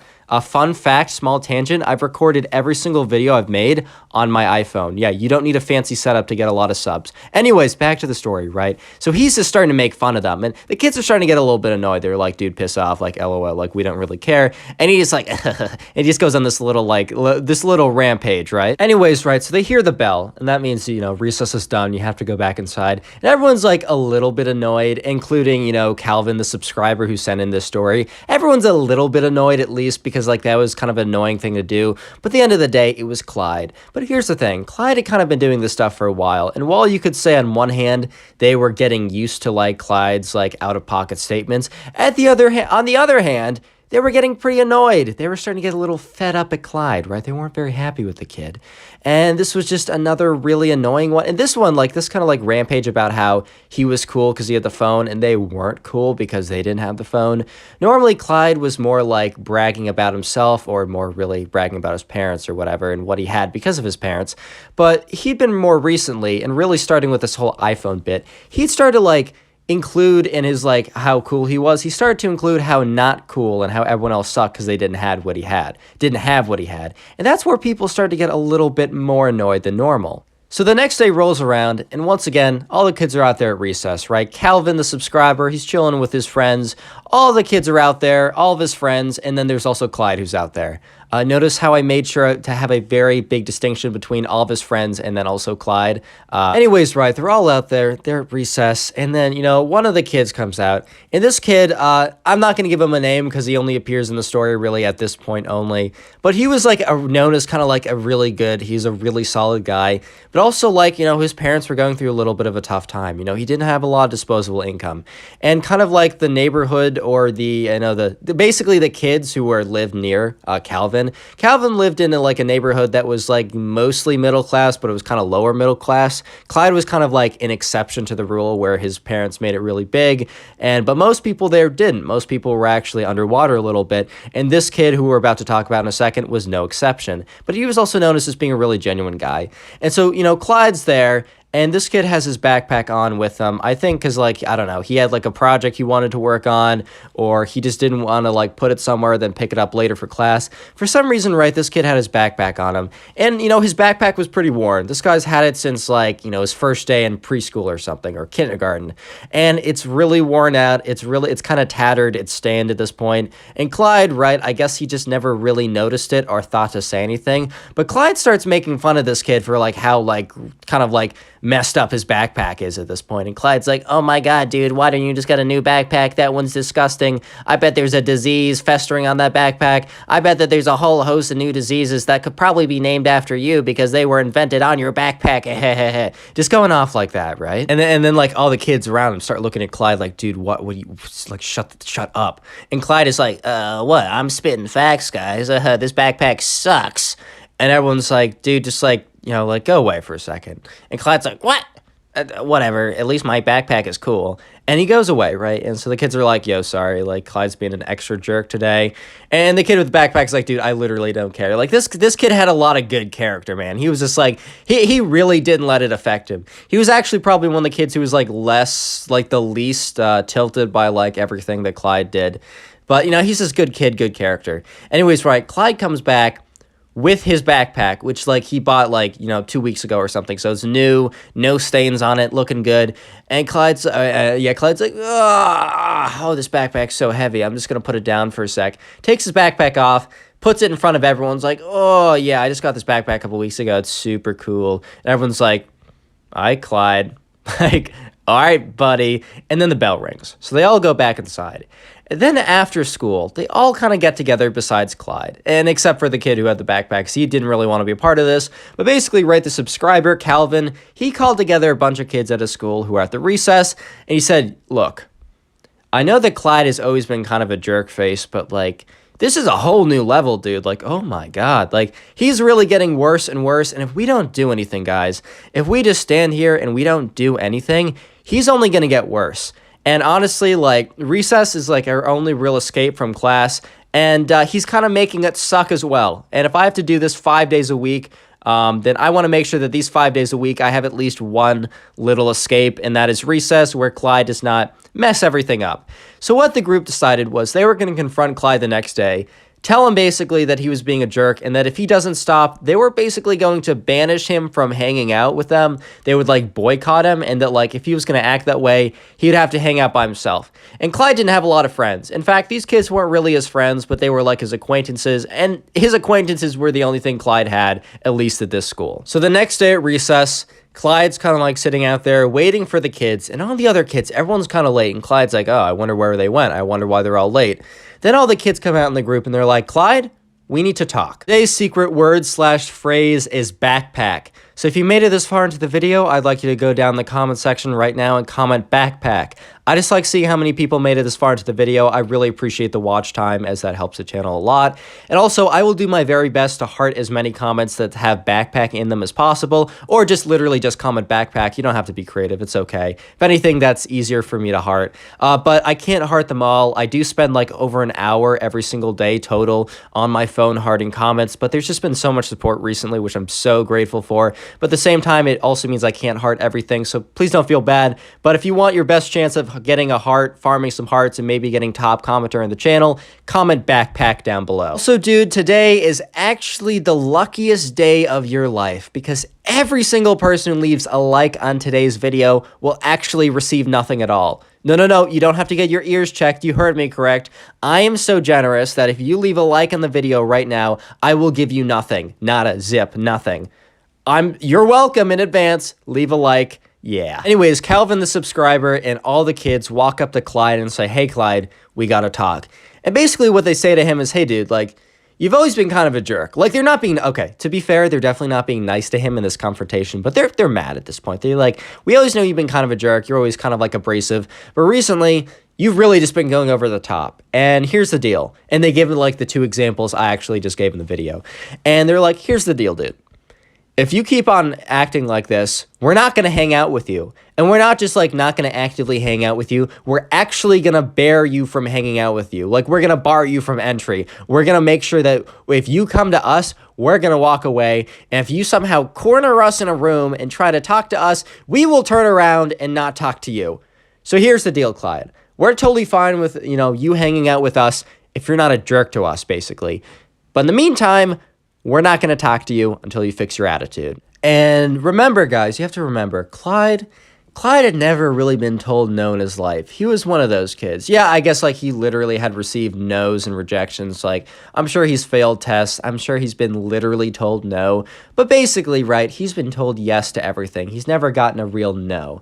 And being gets called out like this. And look, to be fair, it was a bit of a harsh call out, but he definitely deserved it.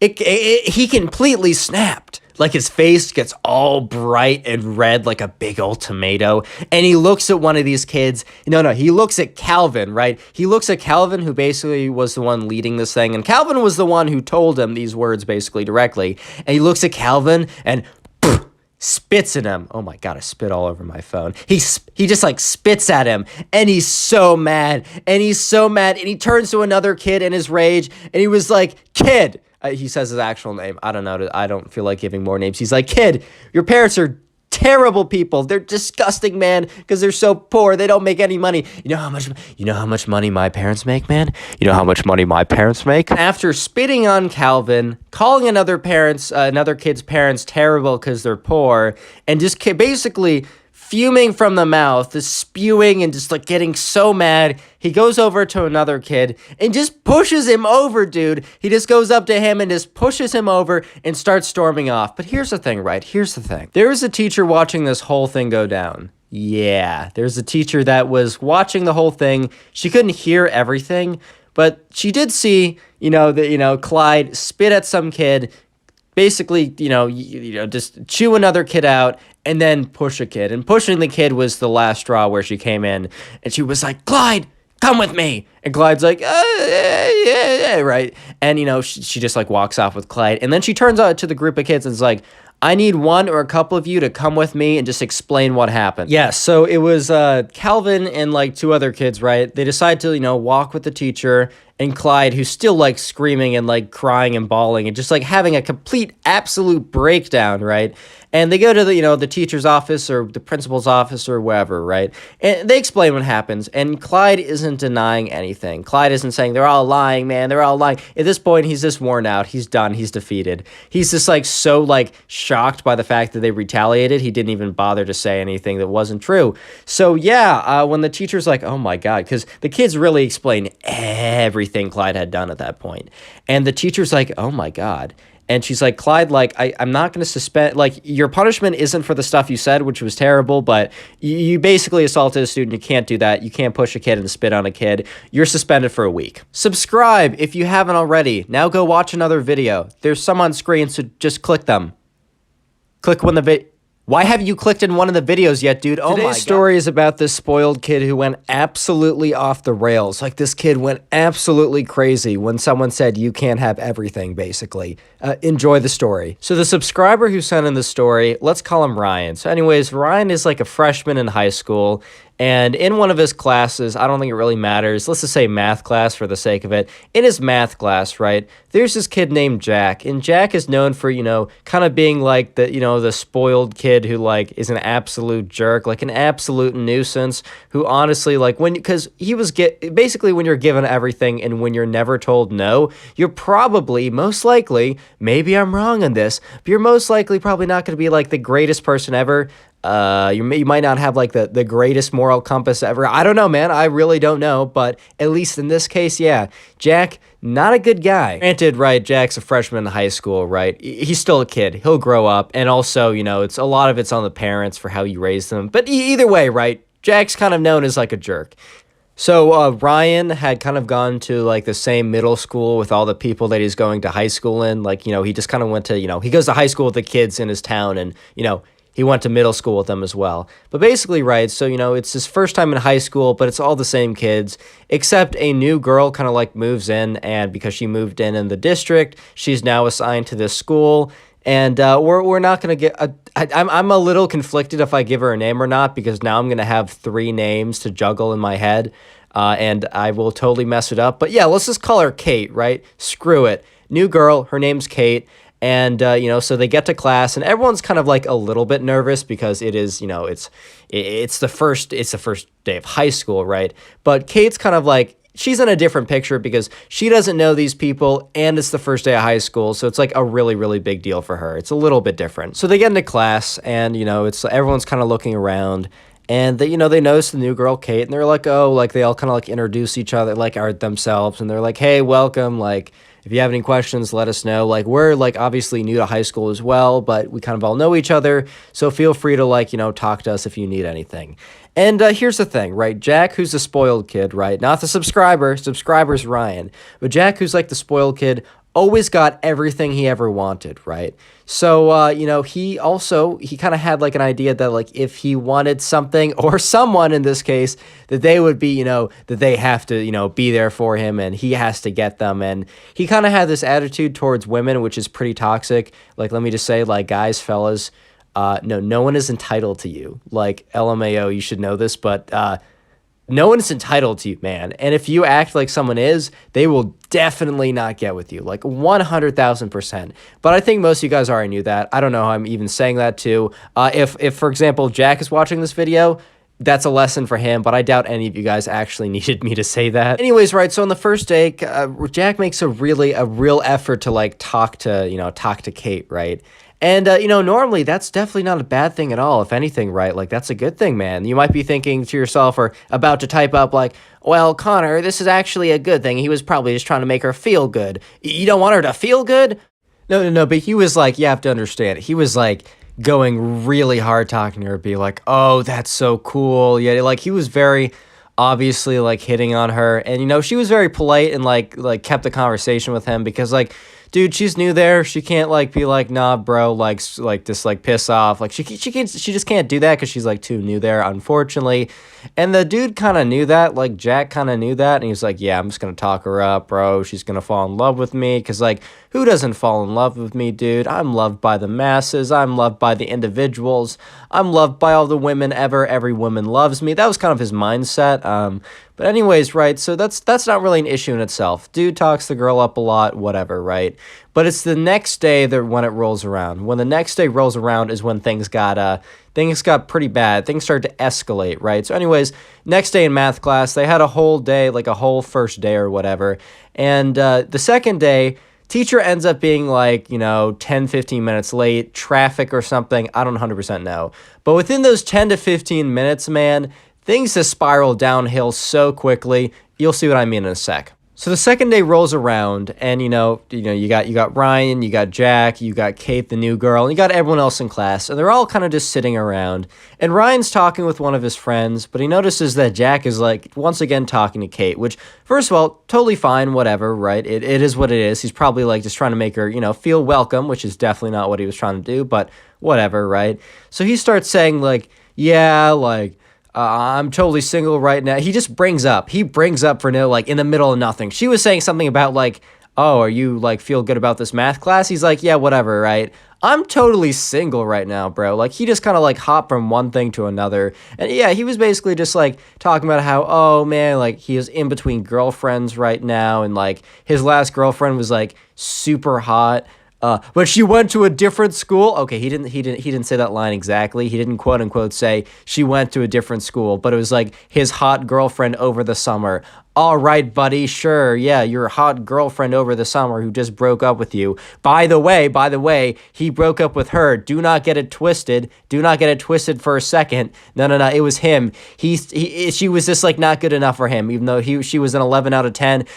This guy Jack is a 12 out of 10. You guys don't even understand. So, right, so Kate is like, whatever, right? She's kind of like, okay, and she's like, oh, like, I'm sorry to hear that, and then she tries to change the subject, right? And at this point, Ryan, the subscriber, is starting to notice the weird conversation. He's overhearing it a bit, and now he's listening in a bit more intensely, and he can tell that Kate is trying to change the conversation, because she said something about, like, the first homework assignment they got, because this is their only second day, and, like, how much more can they really talk about? And Jack's like, oh, yeah, that was, like, super easy, did that in, like, 5 seconds, whatever, and, he's like, I've really been missing, like, a woman's touch. And at this point, Ryan was like, hey, what? Huh? Bro, are you okay? Like, excuse me, sir? Is everything okay? At this point, Kate's like, okay. And Ryan's like, no, not Ryan, sorry, no. And this is what happens when I have multiple names. Jack is like, so, I was thinking, maybe tonight we could go, get something to eat. And by the way, this wouldn't be a friendly thing. This would like totally be a dating thing. This would be like, you'd be my girlfriend. And like, I know it's like a huge opportunity for you, like, especially since like my status in the school. Everyone, when they heard that, they're just like, bro, what? Like, no one really likes you, dude.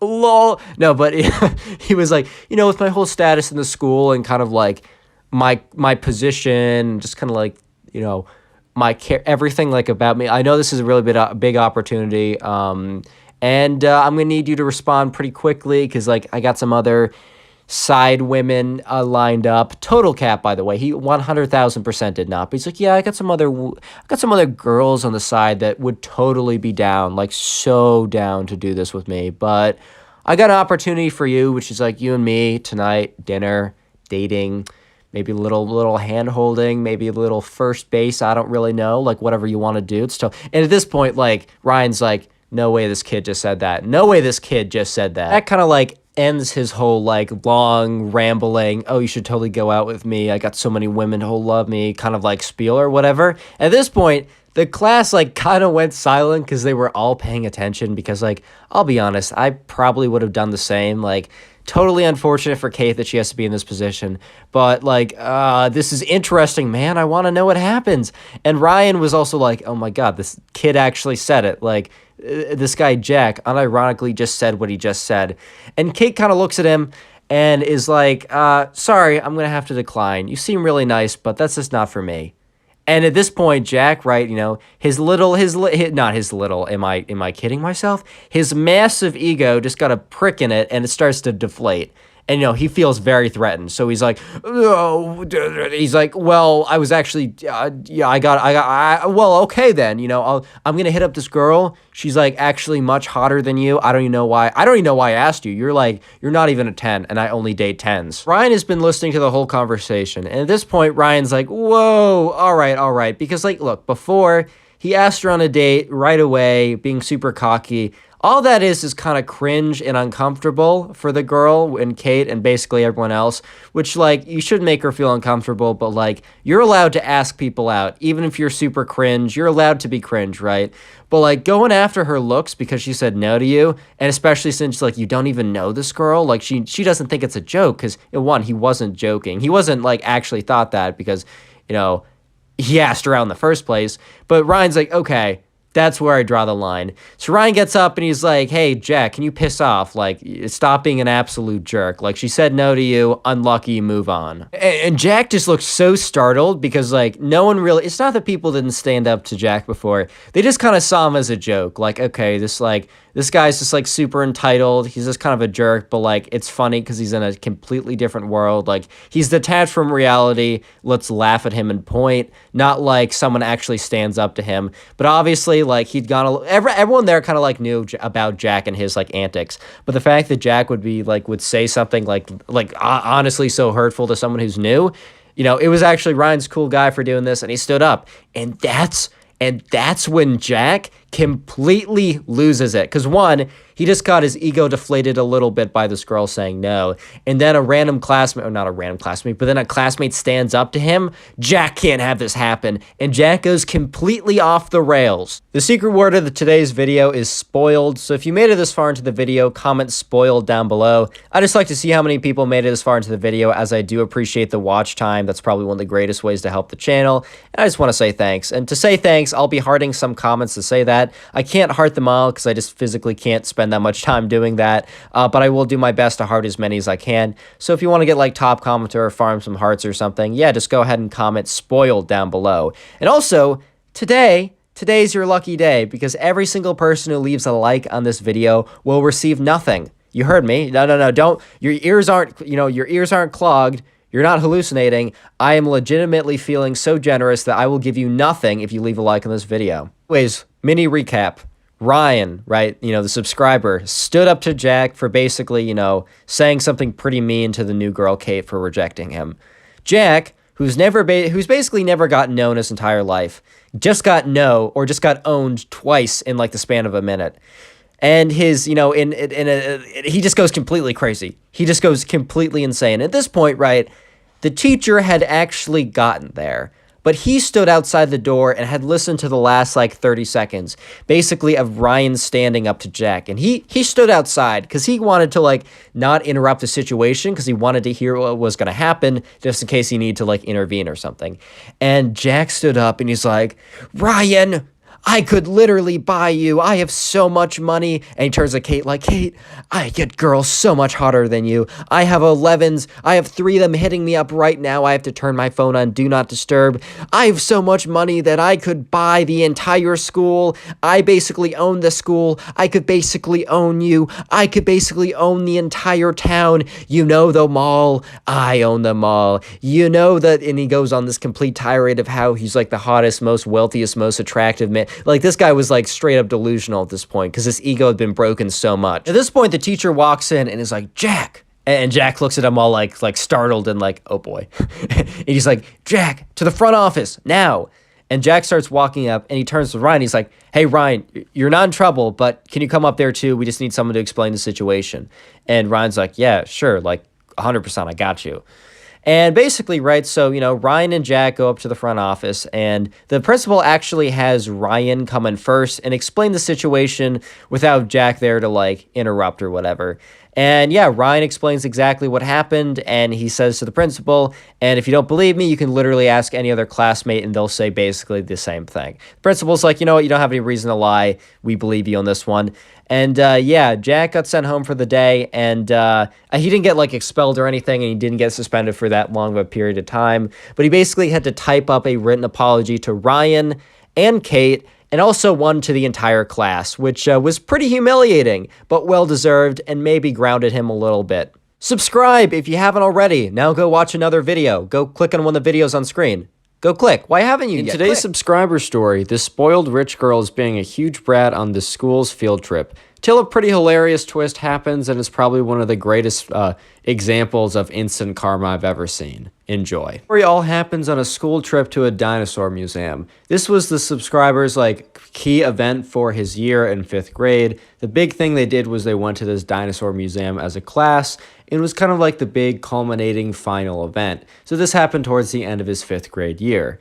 And this was like a very big deal for everyone, as they studied an entire unit on dinosaurs. They finished up a final project, and the big kind of reward / payoff would be to go to this dinosaur museum. Just kind of check out all the cool skeletons and fossils and models, and just have a really good time, right? So everyone there was pretty excited, and the day happened, and the subscriber and his friends, they load onto the bus, and they sat towards the back. They're sitting with the boys. I don't know if you guys have been on field trip buses. It's just a really good spot towards the back with your friends, just having a good time. It's a great time, right? Anyways, but it wasn't a perfect field trip ride over, unfortunately, and I'll get into that right now. So there was this girl in the subscriber's class, and her name was Betty. And her parents made a lot of money, and right off the bat, there's nothing wrong with that. She can't do anything about that. She can't do anything about her parents making a little bit of money, a lot of money, a moderate amount of money. It's not in her control. So that's not, I'd never look down on someone for that alone, right? But it's really the way you act about it. Like, and Betty, let's just say, took it in the worst way possible. She basically acted the worst because of it. And that's something that is 100% in your control, man. Like, I know it's like, oh, the parents raised her. Dude, you're in 5th grade at this point. Like, it's time to grow up. I know I'm saying like 5th grader, time to grow up. But at some point, man, like, I don't know, dude. Like, yeah, it's definitely on the parents for like raising a kid, like, and teaching them the wrong things. But time to grow up. All I'm going to say, time to grow up. Anyways, Betty was known as being kind of like this snotty, spoiled girl, right? And on this field trip on the ride over, she just started talking about how she was so excited to go to the gift store. And everyone else was actually, who was on the bus was talking about what they were excited about. Kind of like, I can't wait to see the big, dinosaur sculptures. I can't wait to, check out the big model. Like, I'm going to take a photo with it. I'm going to go send it to my mom. She's going to be so excited. Like, this is going to be so cool. And Betty's like, what Betty was talking about and talking about very loudly to like the one person she sat with. Because Betty didn't really have a lot of friends because, I mean, she kind of caused that herself because of her actions, but it is what it is, right? But Betty did sit down with someone forcibly, so she was telling them and saying it loud enough so that as many people as possible could hear, as well as the subscriber could hear, because that's how I know about this part, right? That, she actually just got a new credit card from her dad, and she will be maxing it out in the gift store, and she's so excited to buy stuff in the gift store, and then she kind of like looks around, and then she like looks at the person she's sitting next to and is like, can you max out your credit card in the gift store? And the random girl who's sitting next to her is like, dude, I'm a 5th grader. I don't have a credit card. I have like $25 in a bank account that was given to me by my aunt for Halloween or something, dude. Like, you and I we're just not the same. And no, I will not be buying anything in the gift store. I do have $10 for lunch, though, since we do need to bring a little bit of money to buy lunch there. Like, like, that's all I have. Like, I'm not planning on maxing out a credit card for the gift store, but you do you, Betty. Like, have a good life. I don't really care. Subscriber that sent in the story and his friends kind of like looked at each other, like rolled their eyes, because this is not the first time Betty has said something like kind of out of pocket like this. I mean, he gave one example in the DM he sent to me. By the way, if you want to have your own stories featured on the channel, DM my Instagram the stories. The handle is in the description. Anyways, he also gave me a previous story, which I'm just going to tack on real quick to give you guys a little bit of context of Betty.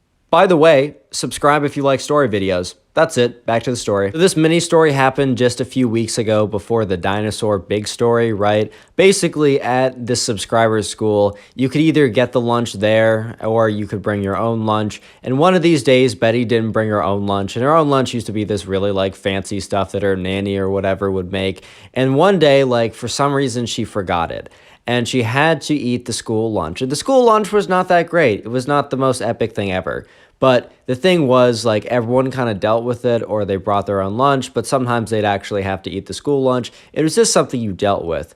But when Betty had to start eating the school lunch, it was put on her plate. She went down to sit down and just started crying in the middle of the dining hall, bro. And everyone was just like, dude, we all have to do this too. Just get over yourself. So that was just like a little context of Betty, right? So, right, they're on the bus. Betty's talking about how she's going to buy out the gift shop and how she's so excited to do that. And they eventually arrive at the place, at the museum. So they kind of file out of the bus. They take a head count. They have like the buddy system. Poor girl who sat next to Betty, just like not at her own will, right? Was kind of forced to be buddies with her because you had to be buddies with who you're on the bus with.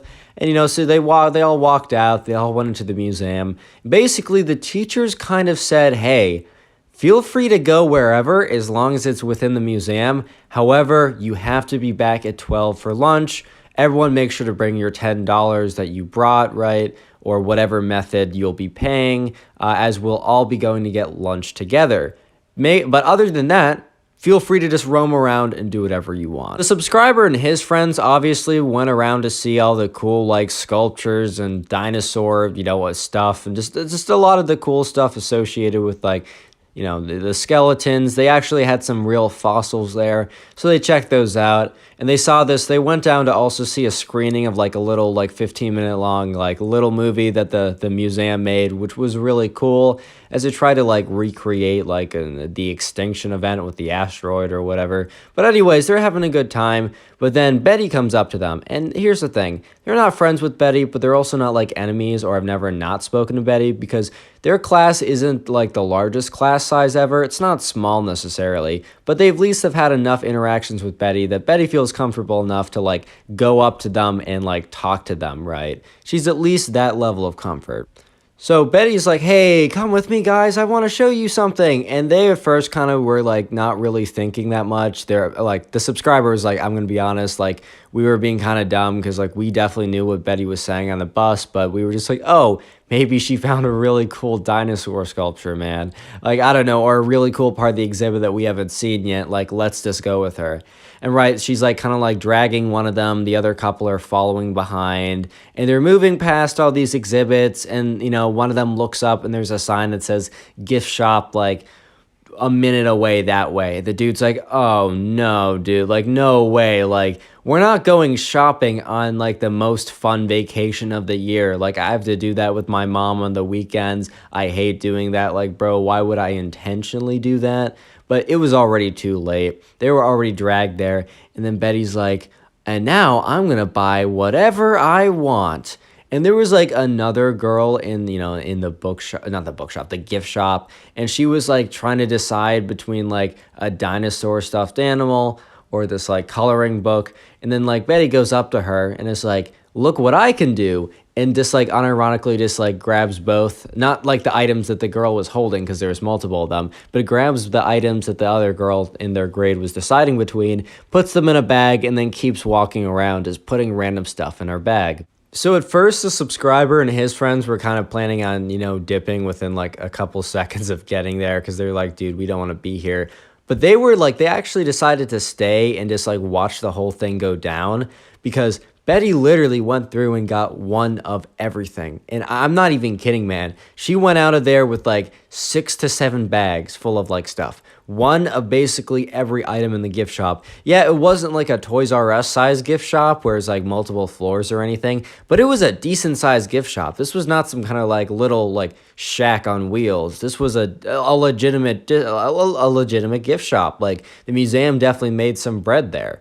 So they wanted to flesh it out and have a lot of options for people to buy. And Betty literally bought every option. On a multiple choice test, she literally just chose D, all of the above. It's crazy. But here's the thing, right?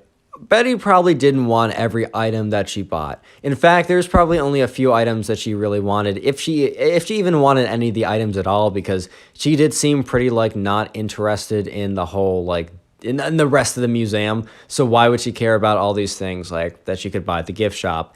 What she really wanted, right, was to fill the bags, buy all this stuff, and then walk around to the the museum, find as many of the people who went to her school as possible, and just kind of show off the bags. Walk up to them and be oh man, this is so heavy. My arms hurt so much from carrying all this stuff I just bought. I bought one of everything, bro. Look at me. All right, guys, I'm going to interrupt the story for just a second and ask you to go ahead and comment. Comment snow in the comment section down below. That's the secret phrase of today's video. And I just want to see how many people actually made it this far into the video, as I do appreciate it, as watch time is good. And also you can see who else actually watched it. And it's a little secret club or whatever. Anyways, back to the story. So Betty does eventually go around walking with all the bags, and it was heavy. She was dedicated to the flex. She was very dedicated to showing off to as many people as possible that she basically bought one of everything when it came to the stuff in the gift store. She said that on the bus, and she said it loud enough that she knew at least a decent handful of people had heard her, and she wanted to make sure that everyone knew that she was true on her promise. So she did that. She just walked around with these big bags and was a haha, right? And okay, so it's 12, right? Or it's 11:50. People are starting to walk over and to the food line, because As I said earlier, at 12, the teacher said, hey, we got to reconvene so we can all get lunch together and also just take a little head count. Like, they're staying till like 2 or 3, or I don't even know, probably like a couple more hours. But they just wanted to reconvene at lunch to make sure that like everyone was doing all right. Anyway, so they all get into line, and like the subscriber is in line with his friends, and they happen to be right behind this girl. They're right behind Betty. Sorry, I forgot the fake name for a second. But anyways, right, so they're behind Betty in line, and the line's moving up, and basically you hand them the $10, or you insert the credit card, or maybe you hand them the like 2,000 pennies or whatever it costs for like $10. I didn't do the math. Anyway, so it's Betty's turn, and she just instantly just drops the card on like the machine. She hands it to the dude swipes it, and the dude's like, sorry, like, it declined. And she just looks at them like, swipe it again. So he swipes again, and he's like, nope, still declined. And then she starts to like panic a little bit because now there's a little bit of a line behind her. Everyone just heard that her card declined. She checks the app because it's like connected to an app or something. Basically, they froze the card because she bought too many things too quickly on a card that was too brand new, and kind of like, because the museum was kind of far away in like a location that wasn't normal. So they froze her account. And she couldn't pay for anything. And it wasn't like in her name because she was in 5th grade, dude. Like, obviously it was not in her name. It was in her dad's name, so it needed her dad to like figure that out. And he was like busy at work during this time, and she knew that. So basically, she had no money. She couldn't buy lunch at this point. So she just like, she had to do, it was after going around everywhere. And she's still holding these big bags of like all the stuff she bought with the credit card. She now has to do a walk of shame all the way back, asking every single person in line, hey, do you have any money I could borrow?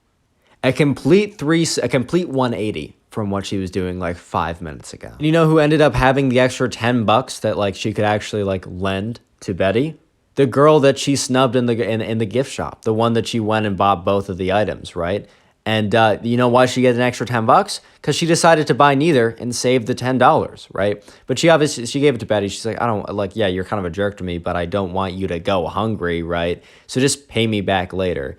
And yeah, that was probably the like that subscriber witnessing the whole thing was like, that was like probably one of the most like instant karma, quickest humble moments he's ever seen. Guys, thank you so much for watching today's video. If you want to support the channel, just go ahead and watch another story video. One of the easiest ways to do that is to watch the Storytime playlist, which is first link in the description. So yeah, see you in the next one. How's it going, everyone? Welcome back to the channel. Today I have a subscriber story about the spoiled rich kid who is basically being a brat the whole time, and at one point he even said, and I quote, "Poor people are garbage." Thankfully, this kid gets what's coming to him, and the ending is pretty good, and when I saw this story, I just thought I had to tell it on the channel. If you enjoy Storytime videos, consider subscribing to the channel with notifications on. If you don't turn on those notifications, you will not see the videos. And also, leave a like on the video right now, and you will receive absolutely nothing, just because I'm feeling extra special generous today. And with that being said, let's get right into the story. So this story takes place during Thanksgiving of this year. The subscriber has an extended family in which every Thanksgiving he goes and visits, and he drives down a couple hours to the location that he goes to, and it's him and all of his family members all meet up for Thanksgiving. Thanksgiving is an interesting holiday because, like, if you don't like your family, you are forced to go see them. Thankfully, I like my family. We get along quite well, and it's always a good time to see them. But there's a lot of times where, family are the friends that you're forced to have. So sometimes you guys just don't mix well. It is what it is.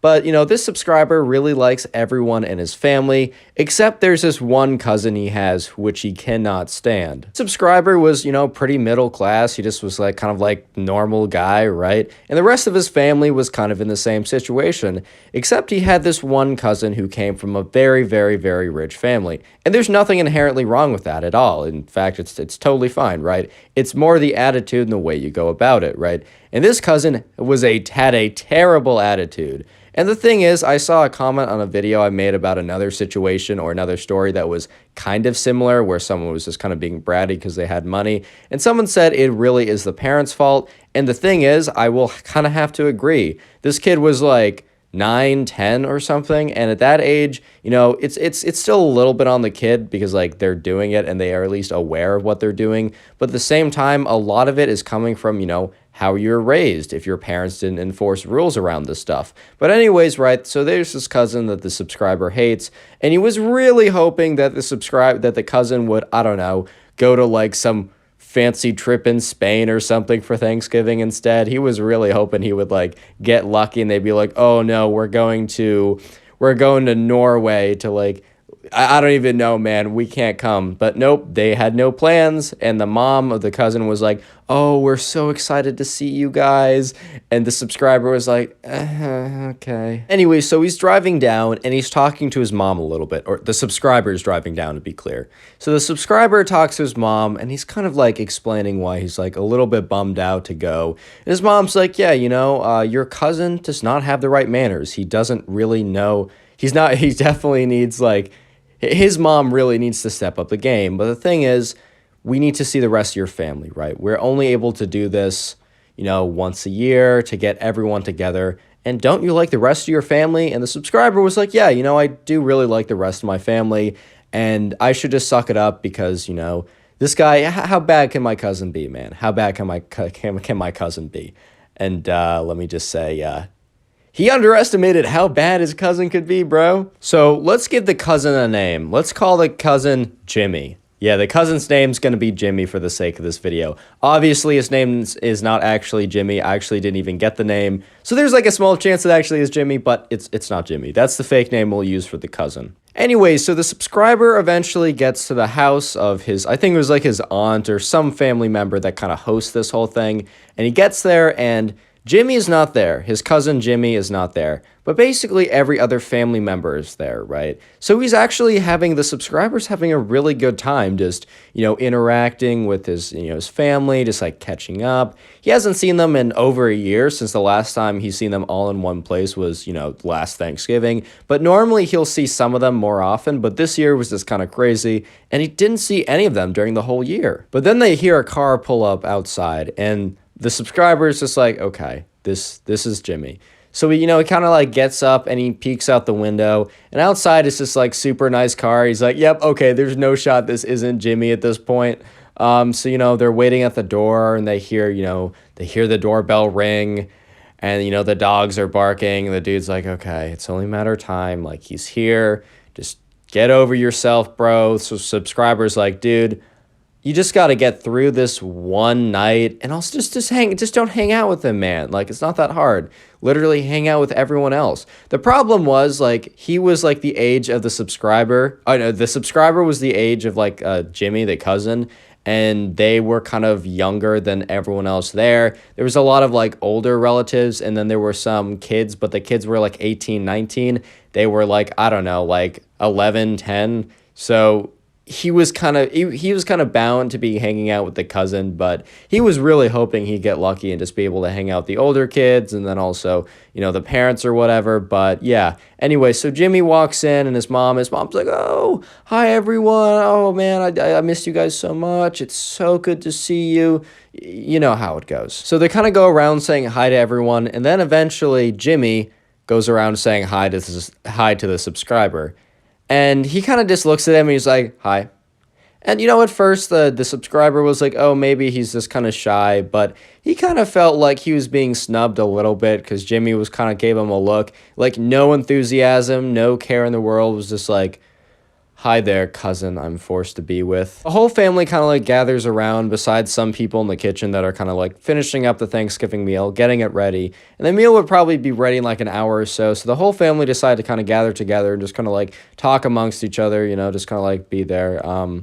So Jimmy and the subscriber are kind of near each other and the subscriber's like, "Okay, fine, I'll talk to Jimmy." So it's Jimmy and him, and he was kind of hoping that another person would come over to talk like with them, but it just ended up being those two. So the subscriber's like, "Hi, Jimmy," right? The subscriber wasn't like, he admitted that he wasn't being like super enthusiastic, but he was at least like, he was putting in some effort. He's like, "Hey, Jimmy, like, how's school going?" And Jimmy's like, "I don't even have to go to school because I don't even have to get a job." Like, dude went right on, he started right away on his tangent, bro. On his, like, just his attitude. not even a second out of the bat, he's already like, I don't need to go to school. I don't need to get a job when I'm older. Like, all right, I'll have plenty of money. And the subscriber's like, oh boy, this is about it. This about to be a long Thanksgiving, bro. I'm going to interrupt this video just for a second and ask you guys to comment eggnog down below. That's EGGNOG. That's like a festive drink a lot of people drink at Christmas time. If you don't know, like about midway or close to the end of my videos, I have people comment something to see who actually makes it to the end, as I really do appreciate people who watch my videos all the way.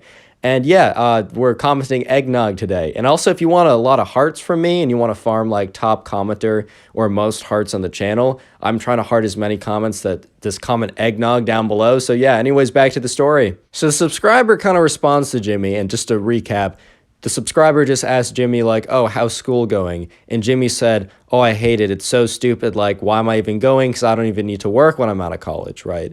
Or out of school. Maybe he doesn't even want to go to college. And so the subscriber is kind of like, he's not very happy, but he's not going to be super confrontational about this. While it makes sense, because, you don't want to start something on Christmas, the fact that the subscriber wasn't confrontational throughout the next bit of the story, he said in the DM that he sent me because you can submit stories to my Instagram, it's in the description. He basically said that he probably was the fact that he didn't push back more against Jimmy was probably one of the reasons why the story went as bad as it did later on. But anyways, back to the story. So then Jimmy wasn't the subscriber wasn't too happy at Jimmy for what he said, but obviously he doesn't want to start something. But he kind of said in response, he's like, oh, I mean, I'm doing pretty well in school. I kind of have to because I'm really trying to get into a decent college so that I can go and get a comp sci degree from a decent college. Because he's like, yeah, I want to I gotta think about money in the future. Kind of in response to what Jimmy said, and it was supposed to be kind of a little response saying hey man, I actually gotta work and you don't. And kind of as a negative thing. But Jimmy was like, yeah, man, that must suck for you. He didn't understand that the subscriber was trying to say that as a negative thing towards Jimmy. And Jimmy's like, huh, tough L, lol. Which, I mean, this was all pretty impressive for them being 10 or whatever. And to be fair, the subscriber, I'm going to make the assumption that he saw one of those YouTube videos of best careers. And honestly, I have a lot of friends now that are in college that are getting comp sci degrees because they know it's a good major. So shout out to the subscriber, bro. Honestly, shout out to the subscriber for knowing what he's doing so early on. Anyways, Jimmy's like, oh, you probably have to work a summer job too. And at this point, the subscriber had not, but he honestly had been thinking about it because there have been some games they've been wanting to play. But his mom was like, those are too expensive, or I'm not going to buy them for you. And if you want to get them, you're going to have to do it with your own money and, maybe mow some lawns or something like that. I think the subscriber's too young to actually get a real job, but he'd go around, I don't know if a paper route's still a thing, or maybe mowing some lawns, or just the stuff you do when you're too young for an actual part-time job. So he was a little upset by the fact that Jimmy was dunking on him for trying to get his hustle on, trying to grind, right? So, but he doesn't respond with anything that negative. He's just like, yeah, probably. And then he kind of ends the conversation. The subscriber's like, I can't do this anymore. So he's like, hey, Jimmy, nice to talk to you. I got to go to the bathroom. He goes to the bathroom, and then he comes back and sits somewhere else during the conversation, which honestly, bro, that's pretty smart. So eventually it is dinner time, and that's probably one of the best parts of Thanksgiving. Yeah, I like seeing my family, but bro, that pumpkin pie, man, that's something else. That's all I'm going to say. But anyways, right, so it's dinner time, and, the turkey's being passed around and cut or whatever. And Jimmy's to his mom, he kind of looks over at his mom. He's like, I can take a bigger piece, right? Because I'm rich. And no one really hears this, but the subscriber hears this and just rolls his eyes. He's like, oh my God, Jimmy's actually the worst. Mom responds like, oh, Jimmy, of course you can take a bigger piece, but that's not a reason why you can take a bigger piece. Completely ignoring how bad what her son just said was, and kind of just saying oh, a little slap on the wrist for what he said, but being like, yeah, of course you can get a bigger piece, right? So Jimmy says, or the subscriber's like, bro, you cannot be serious, man. So at the dinner table, right, there, they've passed around the food, passed around the turkey, things are good, people are digging in, but they're also talking with each other. And for some reason, right, the car ride up for Jimmy kind of comes up in conversation, his mom was like, oh yeah, it was such a tough ride down here. Like, it took a long time. We're in a lot of traffic. We had to go through some cities. And then Jimmy decides to pipe up, which this is the beginning of the end, bro. So Jimmy decides to pipe up, which is, as I said earlier, just like a bad idea. So what he starts going on is he's like, yeah, the car ride took so long and we had to go through this neighborhood and the houses were so small. I don't know how anyone could live in a house like that. There weren't even there wasn't a garage with like 3 cars in it, which is absolutely crazy. I don't know how anyone even lives like that. And at one point, the traffic got so bad that my mom was like, maybe next time we should take public transportation, like the train. Then Jimmy goes on to say, and then I said to my mom, poor people are garbage, and I don't want to be around them because I'll catch a disease. And then he kind of makes us look around, kind of like looking for validation after what he just said, because he thought it was like super funny and true, and like everyone would be like, oh, that's so funny and true, Jimmy, like, wow, you're a comedian, like, you're actually so funny and true. And everyone's just like looking at him just like blank face, this like, come again? I did checking their ears like, oh, I must have gotten something wrong here, man. So the subscriber's sitting there, and honestly, he's trying to hold back laughter because he knows that Jimmy just messed up. And then he looks at Jimmy's mom, whose face is just blank, just completely blank. But you could see that it looks like she just swallowed a rock, bro. Like, her face was blank, but you could look at her eyes. And all of a sudden, you see that Jimmy stands up, but he didn't stand up on his own accord. His mom yanked him up and literally just walked him out of the house. Literally just pulled him by like the shirt, and Jimmy's like, Mom, right, you walked him out of the house.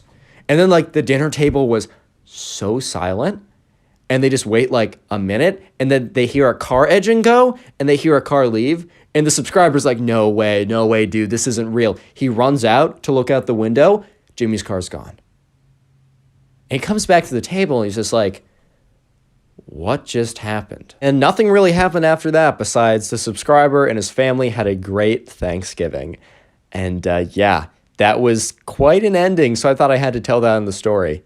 What did I just say? I just said I have to tell that on the story. I had to tell that story on the channel. Anyways, guys, thank you so much for watching. I really, really do appreciate it. If you want to support the channel, if you really want to support the channel, just go ahead and watch another one of my story videos. There might be one in the sidebar recommended, or there might be some on screen right now. But, you can also watch the Storytime playlist, which holds all the stories. It's first link in the description. It probably popped up on screen. And yeah, thank you so much for watching. See you in the next one. Peace. Today we got a story about a spoiled kid who acts like he owns the world, but then the principal brings him back to reality, and it's super satisfying. I know you'll enjoy it, so let's just jump right into it.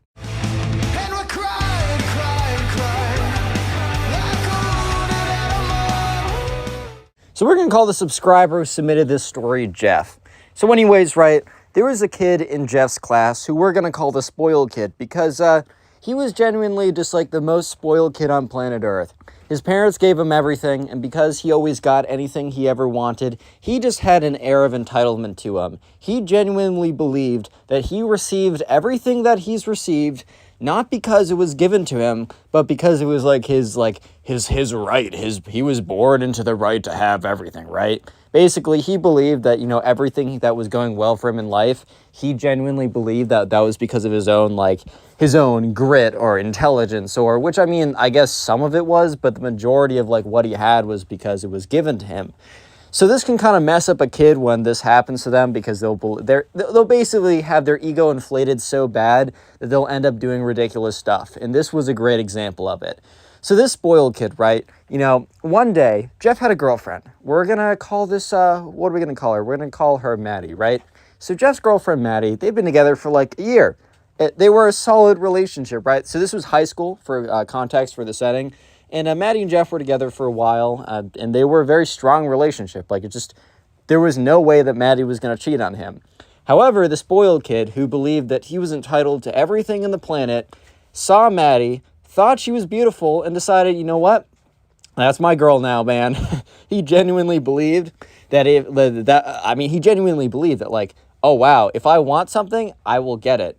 So, yeah. This all started one day when the spoiled kid started to hit on Jeff's girlfriend, Maddie. And so, he's walking down the aisle, or not the aisle, what's it called, the hallway. Jeff went off to go get something, and Jeff turns around to see that the spoiled kid walked up to Maddie and is like talking with her. And you can kind of just tell by the spoiled kid's body language that he is definitely interested in something, that he's definitely not just like asking for directions or, oh, do you have a pencil, or kind of like asking for something that you might ask anyone. He was very clearly had a pretty strong intention for what he was doing, and it was pretty obvious what he wanted, right?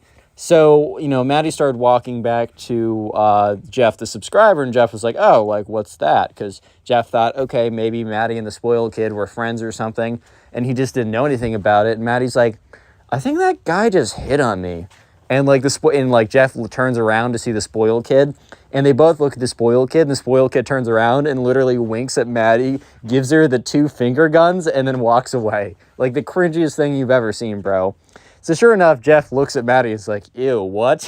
Because yeah, the spoiled kid was very notorious for being, how do I put this? Not the greatest guy ever. Like he was just notorious for being super spoiled, entitled, super arrogant, cocky, just not a good kid, right? And Maddie's like, yeah, no, this is like very like this kind of sucks, dude.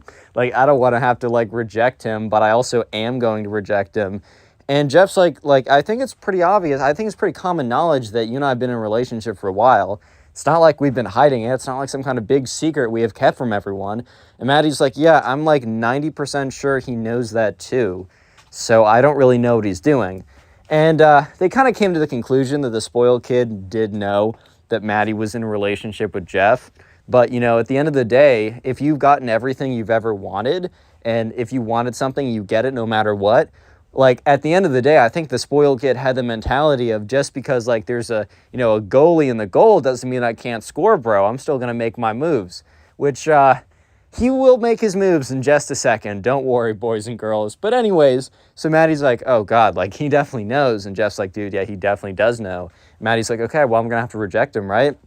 And Jeff's like, okay, well, reject him if he asks for anything, but, like, we don't even know if he's totally into you yet. We don't know if he's going to do anything. And Maddie just looks at Jeff like, Jeff, I know how guys act. I know how guys act when they like me. It's the way that you acted around me, like a year ago or whatever. And Jeff's like, well, okay, fair. You got me there. She's like, he's definitely going to try something. I'm just going to reject him when he doesn't. Jeff's like, cool, okay, whatever. So the next day, they're sitting at lunch together because Jeff would normally hang out with the boys a lot, but he kind of like carved out lunchtime for specific time with his girlfriend. So Jeff and Maddie were sitting at lunch together, as they always did, right? And the spoiled kid came and sat down. So it was a 4-person table, but there's enough tables in the cafeteria that people could sit by themselves, no problem. And so Jeff and Maddie were sitting together at a 4-person table with just 2 of them, and no one else would really sit down because everyone knew they were basically just going on a date every single day at lunch. Like, it was their private time, and so many tables around that there was no need to sit with him. It's not like you'd have, oh, we're out of seats, I gotta sit with you guys. But anyways, the spoiled kid literally sits down next to Jeff. And it's like, what's up, Maddie? Like, my name's like, spoiled kid, like, nice to meet you. And Jeff's like, oh my God. And Maddie's like, hello. It's like a bit of a question mark, right? And the spoiled kid say, oh yeah, what's up? Is this your like friend or something? Maddie's like, this is my boyfriend. And at that point, the spoiled kid looks and it's like, oh yeah, right, whatever, same thing. Dude, the spoiled kid literally says, oh yeah, same thing. Yeah, right, a boyfriend and a friend are the same thing, dude. I mean, maybe in the spoiled kid's mind and his perception, like friend, boyfriend, husband of 10 years with 3 children, same thing, dude. Potato, it doesn't matter to me because you're going home with me either way. But, truth is that's not how it was about to go. So he literally just acknowledges Jeff's presence for a second, saying, yeah, same thing, whatever, kind of like trying to nullify the fact that he is literally Maddie's boyfriend, and then immediately turns to Maddie and just starts like talking her up. And I don't mean being like, how's your day? I mean being like, you look beautiful in that whatever that you're wearing. Like, oh my God, like your nails complement your eyes so much. Like, oh, did you hear? I actually have this really crazy whip and like all my girls like are able to drive in it and you can take photos for your Instagram. Like literally the most blatant stuff ever. And it was really freaking cringy and uncomfortable for Jeff because dude was literally sitting right there. as this guy fails to like try and pick up his girlfriend as he's sitting right there. And Jeff wasn't some like crazy confrontational guy. Yeah, I don't think I'd be pretty happy if I had a girlfriend. Sad. If I had a girlfriend and like some guy came up and like tried to like minimize my presence and started flirting with her super blatantly. Like if I had a girlfriend, I don't think I wouldn't care if she talked with guys, because I have plenty of platonic relationships with women. I think having relationships with people across like that's not the same like gender as you, I think that's a really cool part of life, because there's kind of different energy with different people, I've personally found. So yeah, like I personally wouldn't care, but at the same time, I think like if someone was very blatantly flirting with someone who's my girlfriend while I was sitting right there, I wouldn't be like, hey man, that's my girl, back off. Like, dude, I can definitely tell if she's able to manage it or not. I don't think I'd be very happy about it. I wouldn't be like, yeah, this is my boy. Like, yeah, no. Like, come in for, I can share, man. I wouldn't be happy, but also this guy is very clearly not a threat. So Jeff kind of sat there really awkwardly, just like, dude, what do I do right now? Like, this guy's flirting at my girlfriend, but he's failing, and I know it's not going to succeed, but I have to sit here and listen to it. Like, this is just so uncomfortable right now. And, yeah, Maddie was kind of like, as this guy was like, yeah, so, like, all my girls get, like, the best treatment ever. Like, I gotta, they get, like, the craziest presents for their birthday. And, like, if you were my girl, it would be the same deal. Like, you don't understand. Like, you would be, like, you'd be my princess and you'd be treated like one. Like, have you ever wanted to know what it would be like to be treated like royalty? And Maddie's just looking at him like, dude, like, okay. Like, sure, man, you might be able to buy me a cool bag or something, but that doesn't negate the fact that, one, I mean, I have a boyfriend, but even if I didn't, that still means I have to spend time with you. And you're such a trash person that's like you'd have to pay me like $1 million per year. It's a full-time job, bro. It'd be a full-time, hard, arduous job for me to hang out with you. Like, you're gonna have to pay me a lot more than one really nice bag and a good time on my birthday only. Because it would be a full-time job, bro. You need to pay me a lot if I was gonna be with you, right? So she's kind of just sitting there with a very blank look. And look, the thing is, too, is Maddie was making it as clear as humanly possible that she was not interested, that she was not rocking with the spoiled kid, right? Because she was just sitting there giving him a very kind of like glazed over expression, a very blank look, a very just like, bro, can you please leave type look. Like, she wasn't like saying thank you to any of the compliments. She wasn't being like, oh, tell me more, when he was like, yeah, oh, my girls get the best treatment ever. Eventually, though, the spoiled kid is like, so, what are you doing this Friday night? So if you just tell me, well, like, your home address, like, I'll literally come in, like, the sickest whip ever, and I will pick you up, and we can drive around anywhere, and just so people can see you in such a cool car with me if you'd like. Like, it's just a courtesy I give to my girlfriends. By the way, you'd be one of many girlfriends, because I'm an alpha male top dog, bro. Just so you know, but, like, I treat all my girlfriends really well. Maddie's just looking at him like, bro, who are you, man? Who are you? And by the way, that was a bluff. He didn't have any other girlfriends, but he thought if he told girls that he had 1,000 girlfriends, that they would be like, oh, wow. I don't know, a proof of concept, man. You must be great. If other people are your girlfriends, then I would love to be as well. Haha, no, it was the dumbest thing ever, right? So Maddie then is like, hey, no, I'm actually busy. I can't. And the spoiled kid's like, whatever, it's fine. I'm actually, I'm looking at my calendar right now, man. I'm actually so busy Friday night. Yep, okay, it doesn't work for me either. I have a lot of business to do. Yeah, I'm on a business call. Complete bluff, but whatever. He's like, oh, so what about that Saturday? She's like, busy. He's like, oh, what about any time this month? Which, bro, I thought you just said you were on a business call. I thought you're a busy businessman, right? Oh, but now you're free for the entire month? Like, really? Did it really just turn that fast? And she's like, nope, sorry. I also actually have no interest on going on a date. I'm fine being friends, but I'm in a relationship. I made that very clear. And he's like, yeah, but dude. And the spoiled kid literally points at Jeff and goes like, kind of like makes this motion of like, him? Really? And Jeff turns around and is like, dude, I'm sitting right here, bro. Like, chill the frick out. Like, I'm sitting right here. Because this kid was literally pointing at Jeff, looking at Maddie and being like, him? This is a guy? When you can choose me? And at this point, the spoiled kid just can't believe, because here's the thing. The spoiled kid has never been told no.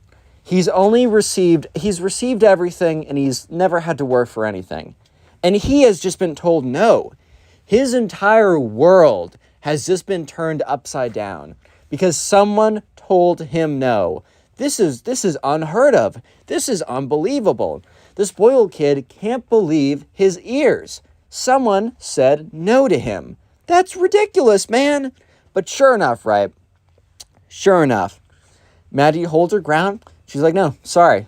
And the spoiled kid, since he can't believe that a girl would ever reject him, decides to turn to Jeff and blames Jeff and be like, bro, I don't know, like, what you did to make her say no to me. And Jeff's like, well, be her boyfriend? What the frick? What? Dude, huh? But he's like, dude, you're gonna, like, pay for it, man. I'm gonna make your life a living hell for this. Like, bro, you totally messed up big. You don't even know. The spoiled kid gets up and, like, storms out of the room. And Jeff just looks at Maddie and be like, well, that was one of the most uncomfortable situations I've been in. And Maddie looks at him and is like, dude, yeah, you think about me. I just had to listen to this kid basically just touch his own peenie for 25 minutes, talking about how great he is, and then ask me out. Like, what? Dude, I said I had a boyfriend in the first 30 seconds. He just kept going. He didn't care. Jeff's like, yeah, how do you think I feel? I was emasculated for the... Well, actually, no, I wasn't emasculated. The whole thing was pretty funny. Like, I knew I was chilling, but dang. Well, I guess we're about to see how he's going to quote-unquote ruin my life. Jeff really thought this kid was bluffing. Jeff really thought that this, like, the spoiled kid was just saying this to try and get under Jeff's skin or whatever, which he kind of did a little bit because Jeff was pretty annoyed by the whole situation. But Jeff didn't really expect that the spoiled kid was going to follow through and do anything. However, the spoiled kid was a little bit more true to his word than Jeff imagined. Since the spoiled kid always kind of got anything he ever wanted, he kind of just assumed that, oh, he's not actually going to follow through with this. Like, he's literally just saying this. But no, the spoiled kid actually went ahead and did something bad. So anyways, right, one day, the next day, Jeff is walking back home. So Jeff lives close enough that he can just walk back home. So every single day, he'd get his backpack, say goodbye to his girlfriend, say peace to the boys. Maybe they're going to hop on Fortnite later that night. Who knows, right? He just walks back. Normally, he'll, like, throw in some music or something, put in some, like, earbuds or whatever. Maybe he'll just, like, I don't know, enjoy nature for once. Nah, that's cringe, man. He puts in music. No, I'm just kidding. But this one day, you know, Jeff is walking back, and he's just, he doesn't have his earbuds in. I think he just maybe, I don't know, maybe his phone died or he just wasn't feeling it. And that's when he hears a car drive by. Look, he walks back on a path that's near a road. Of course, cars drive by all the time. You might be thinking, why am I even saying this? Well, the car didn't drive by normally. It started to slow down. And when a car slows down, it normally, like, will either kind of, like, idle, it'll park, but there's no parking spots around this, like, this part of the pathway. So it was a little weird. So Jeff kind of, like, turns his head to look over, and he sees a car, a very fancy BMW car, and it was a very fancy one, right? And it slows down, and the window rolls down, and he sees the spoiled kid. The spoiled kid's like, Jeff, you didn't think I was going to let you go that easy, right? And so Jeff in his head is like, oh, okay, the spoiled kid has not forgotten about the events of today, I guess. Maybe he wants to embarrass himself more. Maybe he has a thing for public humiliation, because right now he is publicly humiliating himself, bro. Like, I don't know what else to say here. And Jeff's like, dude, like, what's good? Like, what's up right now? And the spoiled kid's like, I don't know what you told Maddie to get her to not go on a date with me, but that's not cool, bro. And Jeff looks at him with a kind of a look of just, how can I get this through your thick little skull? Like, dude. And he literally says, turns to him, dude, I'm her girlfriend. I'm her boyfriend. We've been together for a year. She was not going to say yes to you, even if she would have wanted to in the first place, which she didn't. And the spoiled kid's like, yeah, right, that's funny, bro. Like, you know how many girls that I've gotten with that have been in relationships? At least 100, which, dude, maybe if he said 1 or 2, it would have been believable. But dude said 100, bro has definitely not gotten with anyone who's been in a relationship. And so Jeff looks at him and says, well, okay, well, I guess those girls didn't have as good a relationship as Maddie and I have. I don't know how else to say it. And at this point, the spoiled kid's like, dude, that's just not possible, bro. My Riz was on point. Like, 100%, like, dude, you don't understand. Bro, I'm a god of Riz, bro. Like, all the chicks, I have a 100% conversion rate. I'm 100%. I've slept with 1,000 women at this point. Like, dude, what? Yeah, so sure. I'm having way too much fun with these impressions sometimes, guys. I'm just... Anyways, though, so Jeff is, like, looking at this kid. Like, this kid is a major cap artist. Like, this is so stupid. Like, why am I even giving this guy, like, the light of day? Jeff's like, I don't know what to say, man. Go, like, hit on some other girl. Maddie and I are in a good relationship. She's not going to get with you. Leave me alone. Goodbye. So he starts walking away. And so the spoiled kid is driving by him in his car. And is like slows down but keeps up pace with Jeff's walking. Spoiled kid's like, bro, don't think you're going to get out of this that easy, right? Don't think you're going to get out of this. I'm telling you, bro, I'm giving you a chance because I'm a humble, respectful, nice guy, right? And Jeff is like, you're a what? He's like, dude, I'm going to give you 24 hours to untell Maddie whatever you told her, whatever lie you told her, to get her to not go out on a date with me. I'm going to give you 24 hours or your life's going to freaking suck, bro. And so... yeah, the subscriber, Jeff, kind of looks at this kid and says, no. I didn't say anything, but also, no. Dude, what? And the spoiled kid's like, dude, okay, I'm going to give you 24 hours to reconsider. And, yeah, you're lucky I'm even giving you 24 hours or even an option to get out of a life of pain. And Jeff's just looking at this kid like, okay, bro, like, bring it, I guess.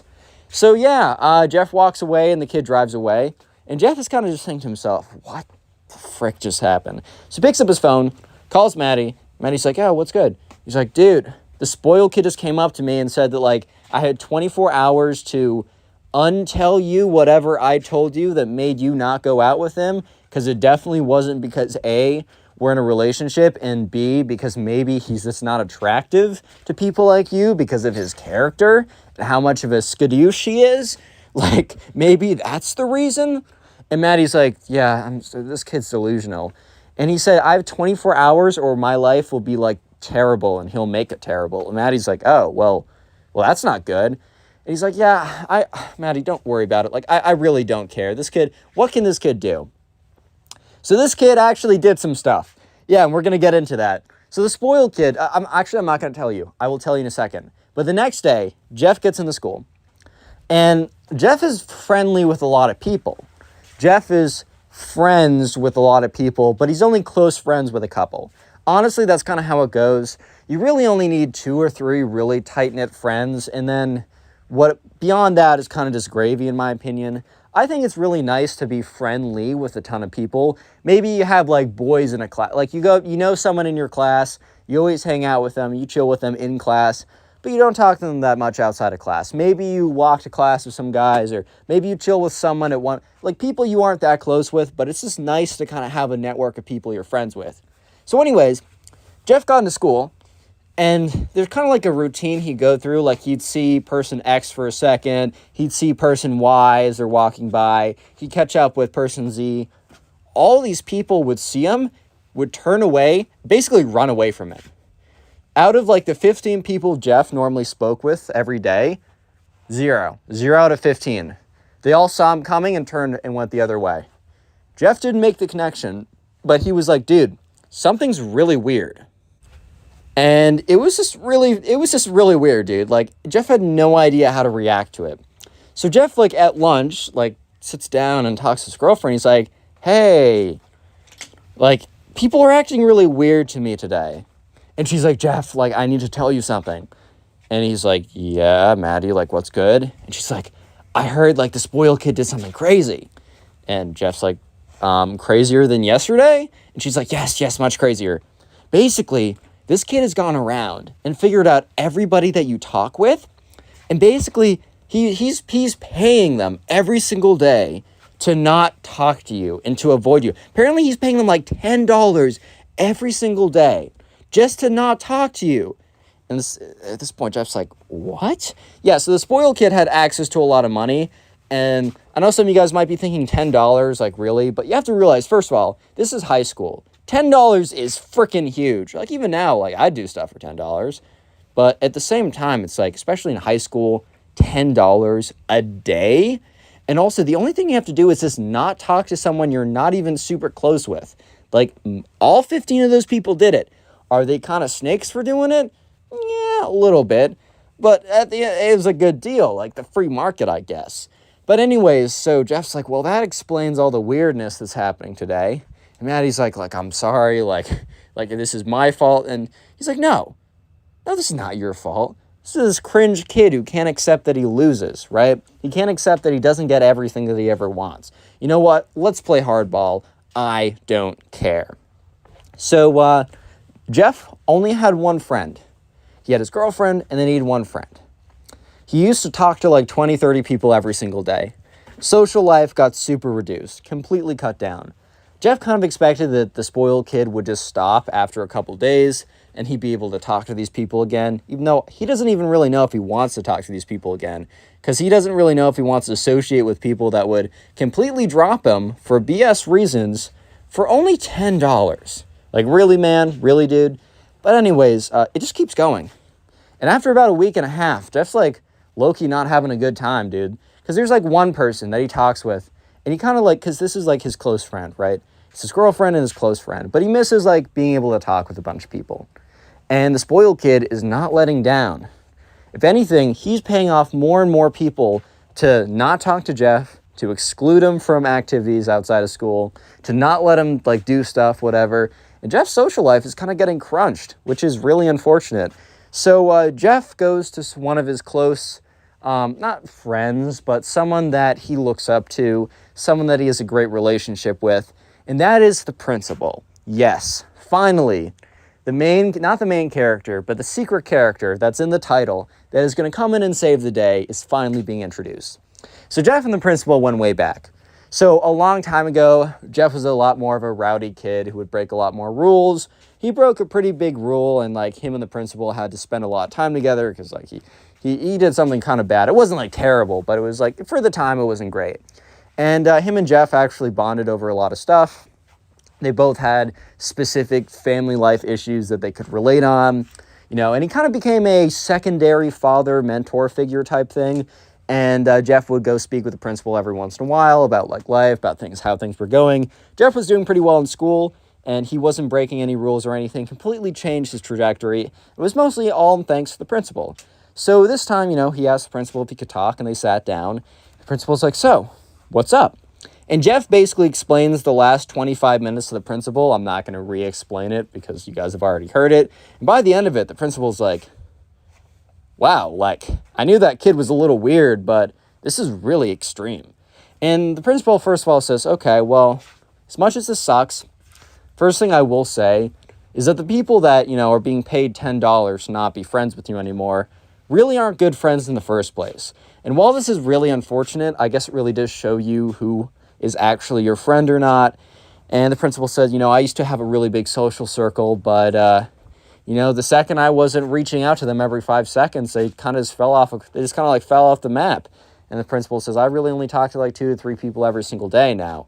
And my life's okay. But that doesn't excuse what this guy is doing. And the principal says, you know what? I think I can help you out. So this is what the principal does. He calls in Jeff's friend. And he says, hey, like, is there like any chance that, that you've been offered money by the spoiled kid? And Jeff's friend says, yeah, he's been like texting me for like the last week or so, asking every single day to give me $10 to stop hanging out with him. Like, it's so annoying. And he's like, I'd never say yes. Like, that's ridiculous. And the principal's like, whoa, chill out. We're going to call Jeff's close friend, the only friend that stuck with him, Ben. And the principal's like, actually, like, can I see your phone? Like, I want you to help me catch this guy. And then Ben's like, oh, okay, word, cool. So Ben hands over the phone, and the principal responds to the text message, like the 1,000 text messages, right, saying, I'll give you $10 if you stop hanging out with him. And the principal's like, hey, on Ben's account, acting like he's Ben, basically is saying, like, oh, like, okay, yeah, actually, I've changed my mind. Like, I'll take the $10. And the principal starts going on to ask more questions about, like, oh, so out of curiosity, how many other people are you doing this with? Like, are you paying all these people? Like, what's the motive? At this point, the spoiled kid is spilling everything because the spoiled kid is just so excited because the spoiled kid truly believes that he just got Ben because he thinks, I got all of Ben's kind of close friends to stop talking with him. Now I just got Ben's last close friend to stop talking with him. Then the final nail in the coffin will be when I get Ben's girlfriend. Not Ben. When I get Jeff's girlfriend. Like, ha ha ha. Spoiled kid really believes that he just won right here. So he's telling Ben, quote unquote, which is actually the principal behind the screen, right? Everything. The principal like airdrops or takes screenshots, sends the files to his computer, prints it out on like literal physical paper, puts it in an envelope, grabs the envelope, and starts walking towards the spoiled kid's class. So he knows the spoiled kid. He looked up on the computer which class the spoiled kid was in, and went up to his class 5 minutes before it got out, was literally just waiting outside, and then the bell rang, the door opened. The spoiled kid is walking out, and his chest is all puffed out. He's all excited, pumped up, because he's like, dude, like, I'm literally dancing on this kid, Jeff, right now. I'm literally dancing on him. And after I'm done dancing on him, I'm going to steal his girlfriend, dude. Like, I'm literally on a heater, bro. I'm never going to miss. And, yeah, that's when he was faced with the principal, who stopped him and said, hey, can I talk to you for a second? And, you know, spoiled kid's like, oh, yeah, sure. Okay. And the principal looks at him and is like, so, out of curiosity, have you been asking people or paying people $10 to stop talking to a fellow classmate? Because that would be bullying and harassment, by the way. The spoiled kid's like, dude, no, I'd never do that. He's like, have you talked to Ben specifically about that? Just out of curiosity. And, you know, at this point, the spoiled kid's like, oh, dude, no, Ben's a loser. I've never talked to him, bro. I've never even spoken to him on social media ever, which the kid didn't know he was literally digging his own grave. And the principal's like, oh, so do you want to explain these to me? Total Chris Hansen style. Like, pulls out the manila envelope, shows all the screenshots on a piece of paper. And the spoiled kid's like, dude, that's not even, what? And at that point, the spoiled kid knew he messed up. So yeah, the principal brought him to the front office. The principal also had a little bit of an investigation and interviewed everybody else that was paid off. Those kids didn't get in trouble because while they did something a little snaky, they didn't technically break any rules or anything. The principal did tell them, look, what you guys did was pretty messed up, but you're not in trouble. Just don't do that again in the future, like just for life lesson or whatever. But yeah, the spoiled kid himself actually got 3 days of suspension. But the most important thing is, not just the 3 days of suspension, he had to write an apology letter to both Jeff and Maddie, his girlfriend. Dude, this is the greatest principal of all time. Click on the video on screen right now. I know so spoiled rich kids tend to think that they deserve everything. And when things don't go their way, they normally get really mad. In this case, the spoiled rich kid gets so mad that he burns down his entire school. Yeah, a little bit of an overreaction. This is an absolutely crazy story, so buckle up and let's get right into it.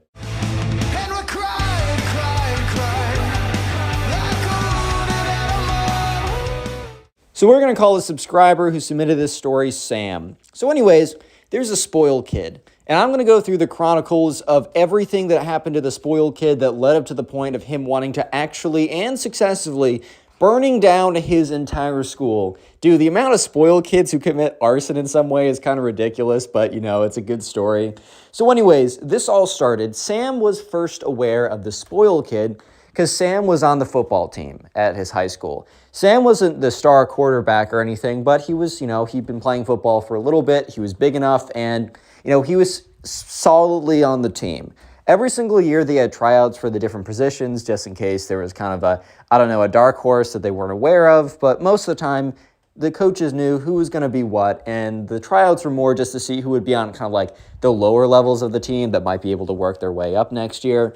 But anyways, at the school, at Sam's school, there's a kid who we will call the spoiled kid. The spoiled kid, as every spoiled kid, right, has received everything that they've ever wanted in their entire lives. They've never had to work for anything. They don't understand the value of, of things or getting something or accomplishments because they just believed because I want something, I should get it. That is genuinely their mentality. And the spoiled kid went into the football tryouts with this exact mentality. So anyways, this all started, this long saga, all started when football tryouts were beginning. So Sam was there, and Sam had been on the team the year before, as this was sophomore year. So Sam last year had to try out, had to put in a lot of effort, but eventually, he got onto the team, and he kind of had a pretty solid place on the team now. He still went, everyone had to go to tryouts, but he kind of knew he was on. On the other hand, there was the spoiled kid. The spoiled kid was not built for football. Dude, I'm not built for football. It's fine. You don't have to be, right? Because, you can be smaller and scrawnier and be on the football team. But, dude, it's just going to be a lot harder because it's a very physical contact-on-contact sport. But anyways, the spoiled kid, not only not being really built for football because maybe your skill and your flexibility and your mobility could get you around that hurdle, he also just didn't play that much. Like, he literally threw the football with his dad, twice, and would just sit on the sidelines when his kids would play touch football or tag football or whatever. And dude came in, the spoiled kid, basically what happened was he heard about how the quote-unquote high school quarterback always got the ladies in the movies. He was watching a lot of TV shows and movies over the summer, and he was like, okay, I know what I gotta be. I gotta be the high school quarterback because the ladies love the high school quarterback, man. Therefore, I must be the high school quarterback. So yeah, that's his reasoning. Okay, so do you think that he trained, he practiced, he at least understood the rules of football before that summer, before trying to apply? No. He just went in cold knowing that he wanted to be star quarterback, and since he's gotten everything that he's ever wanted before, then he shall receive star quarterback. So anyways, it's finally the day of tryouts, and Sam gets there, and he links up with the coach. He's like, what's good? The coach is like, oh, Sam, great to see you again. Look, these tryouts are just, they're important for everyone to do it. You got a pretty solid spot on the team, though, but don't slack off. But yeah, don't worry about it, basically. And they get there, and so they're all lined up, and the football coach is like, welcome to the whatever year football season for whatever school, academy, whatever, right? And he's like, these will be the tryouts. We'll let you know how things are shaking up by the end of this week. We will let you know with good, pretty promptly if we don't think you're going to make the team. So we'll make first round cuts by the end of tomorrow, just so you guys have a lot of flexibility to figure out what sport you're playing in the fall, as the school required everyone to either play a sport or do some sort of activity during this time block. And so, yeah. So sure enough, they're all trying out or whatever. And Sam overhears the spoiled kid walk up to the football coach and be like, so, do you guys have an open position for star quarterback? Dude really just said star quarterback. He's really just paraphrasing what he reads on TV. But anyways, the football coach is like, well, actually, we have a pretty good quarterback already, but it's really we're gonna put the best person for the position in the spot. So if you really think that, if you're a dark horse and you come out and you're not on our radar and you're much better, then probability of that is pretty low, but, we'd always love to see. The spoiled kid was like, I would like to be the star quarterback. And they're like, okay, well, we'll watch you during practice and we'll let you know if we think that you're in the running. The spoiled kid's like, what was that? I said, we're filling out positions, right? So I just want to be star quarterback if that's cool. And I think the coach has started to realize that there's a bit of a disconnect between this kid and, reality, but also the understanding of how this whole process works, which, first of all, just was an immediate red flag to them that this kid did not understand football in the slightest, but beyond that, American football in the slightest, right? But beyond that, they were like, okay, well, the way it works here is that, you'll play and we'll decide who gets what position. And the spoiled kid's like, okay, well, I do want to be star quarterback, but sure, I'll do tryouts or whatever. So I think the spoiled kid thought that oh, well, I just need to do what everyone else does, so it's not obvious that they're just giving me the position. And the coaches are thinking, what on earth is this kid thinking right now? By the way, leave a like and subscribe to the channel or you're a spoiled kid. Yeah. So the actual tryouts, and remember, Sam has overheard all of this. And he thinks it's pretty funny because, he sees the spoiled kid. He knows he's not star quarterback material. And he just knows for a fact that this kid had just been has no idea what football is. Just the way he was interacting with the coaches, he just knew for a fact this kid was not going to get out there and just be obviously great material for star quarterback. At least it was looking that way, right? So sure enough, they get out there and they're doing, look, I didn't play, American football as a teenager. I went to some games, and I actually still go to games right now in college. It's actually quite a lot of fun, even though I don't know what's going on. I know I want the bigger score, and I want the enemy team to have the lower score, something like that. It's not golf. It's not the other way around. So they go through tryouts, whatever that entails, and it is super, super obvious that the spoiled kid has, one, no idea what he's doing, two, no idea how to throw a football, and three, is just probably not even going to make the team. Won't even make the bench, which was it was actually kind of competitive to make the bench. They had a pretty good team, but he wasn't even going to be close to making the bench, which if you're not even close to making the bench, you are not even close. You're not even the same planet, right? You're not even on the same planet to make star quarterback, bro. That's crazy. So by the end of the day, right, what the coaches said was they were going to tell people at the end of the second day who was making cuts, right? But the coaches just saw such a blatant discrepancy between the ability of the spoiled kid and what he was wanting that they thought it was, kind of important for them to at least let the kid know that things probably were not about to go his way, correct? Things were probably not about to go his way. So Sam overhears the coaches going up to the kid and being like, hey, what was your name again? And he's like, spoiled kid. They're like, oh, spoiled kid. Yeah, not obviously his name, but you know what I mean. And they're like, so, we're watching you out there with your performance. We just want to let you know that, we're happy for you to keep trying out and maybe get on the team. They knew he's not going to get on the team, but they're like, we just think it's really unlikely at this point that you're going to make star quarterback. It's a very difficult position. We're not saying that you will never make it, as maybe if you make the team, you'll be able to make your way up there, but we think you need a bit more practice. The spoiled kid's like, I don't understand. I said I wanted the star quarterback position. Like, I asked nicely. And one coach laughs a little bit and then stops laughing when he realizes that this kid isn't joking. The other coach kind of knows right away that this kid he's one of the spoiled kids who's just received everything that he's ever wanted. He's never been told no. And so the coaches have to inform him that simply that's just not how it works around here. That it's not you ask to fill a position and you will fill a position, and it is really a skill-based position, and you will show up and demonstrate your skills to see if the skills, match. And so by the end of it, the spoiled kid was starting to get really mad. He's like, I don't understand. I asked you guys real nice. If I could be star quarterback, and you're saying no. How on earth am I supposed to get all the ladies now? And they're like, son, if your only intention to be star quarterback was to get all the ladies, then maybe being star quarterback in the first place wasn't a good idea. And also, son, if your intention is to get all the ladies, probably not the most efficient way is to dedicate your entire life to American football right now to try and get the 5% chance if you spend all the time from here on out to get star quarterback. There are better ways to go about that at this point in your life. And the spoiled kid was super angry, cursed them out, and stormed off.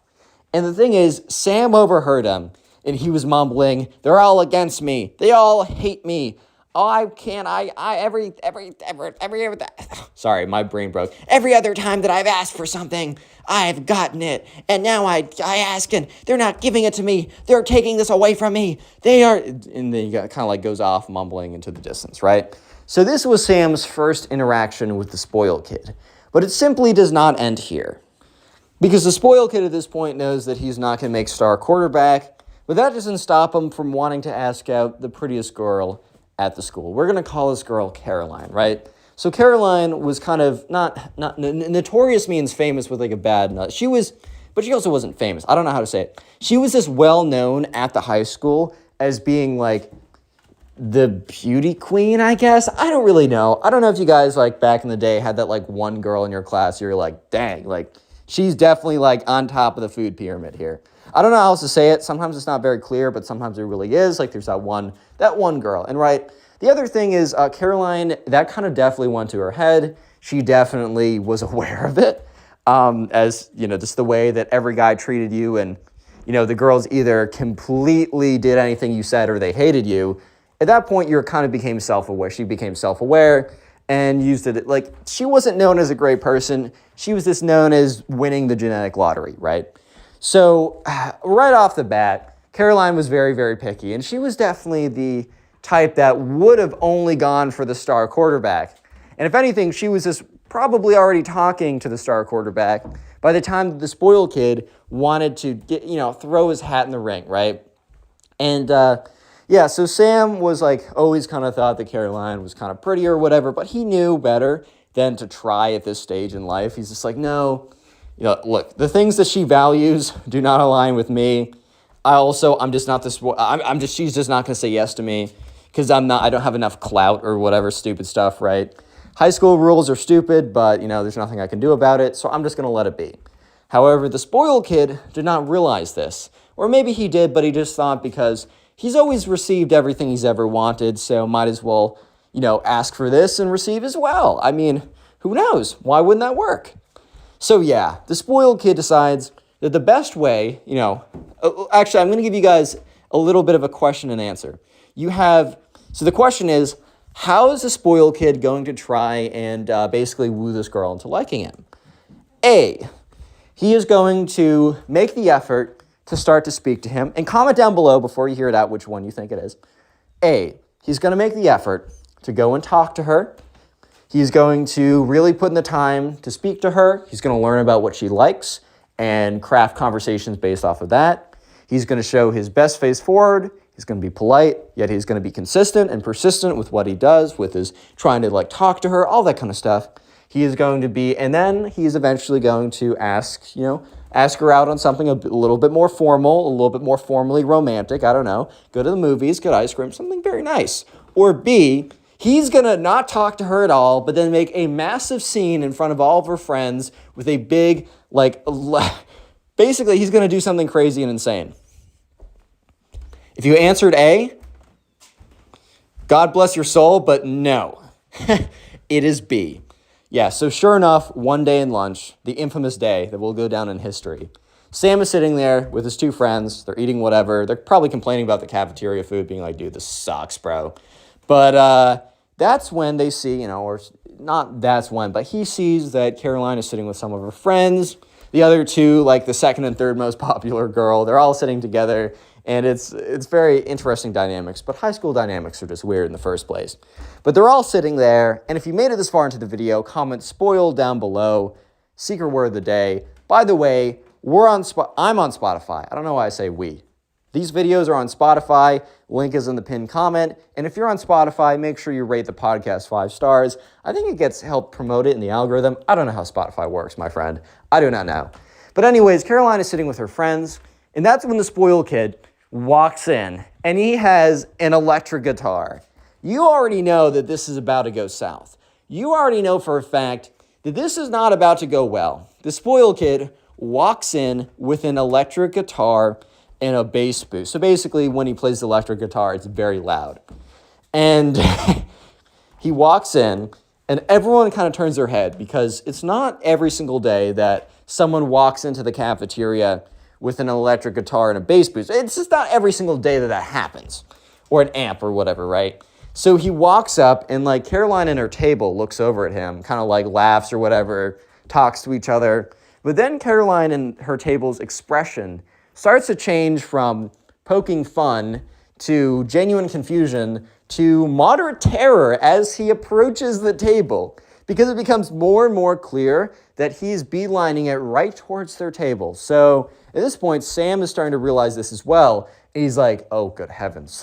Oh, God, bro. Oh, no. Yeah, so sure enough, he stops right outside the table. And he's like, Caroline, I would like a moment of your time. And he's like, at this point, everyone stopped talking. Everyone has turned their heads. And everyone is staring profusely at this. They're just staring at this kid intensely.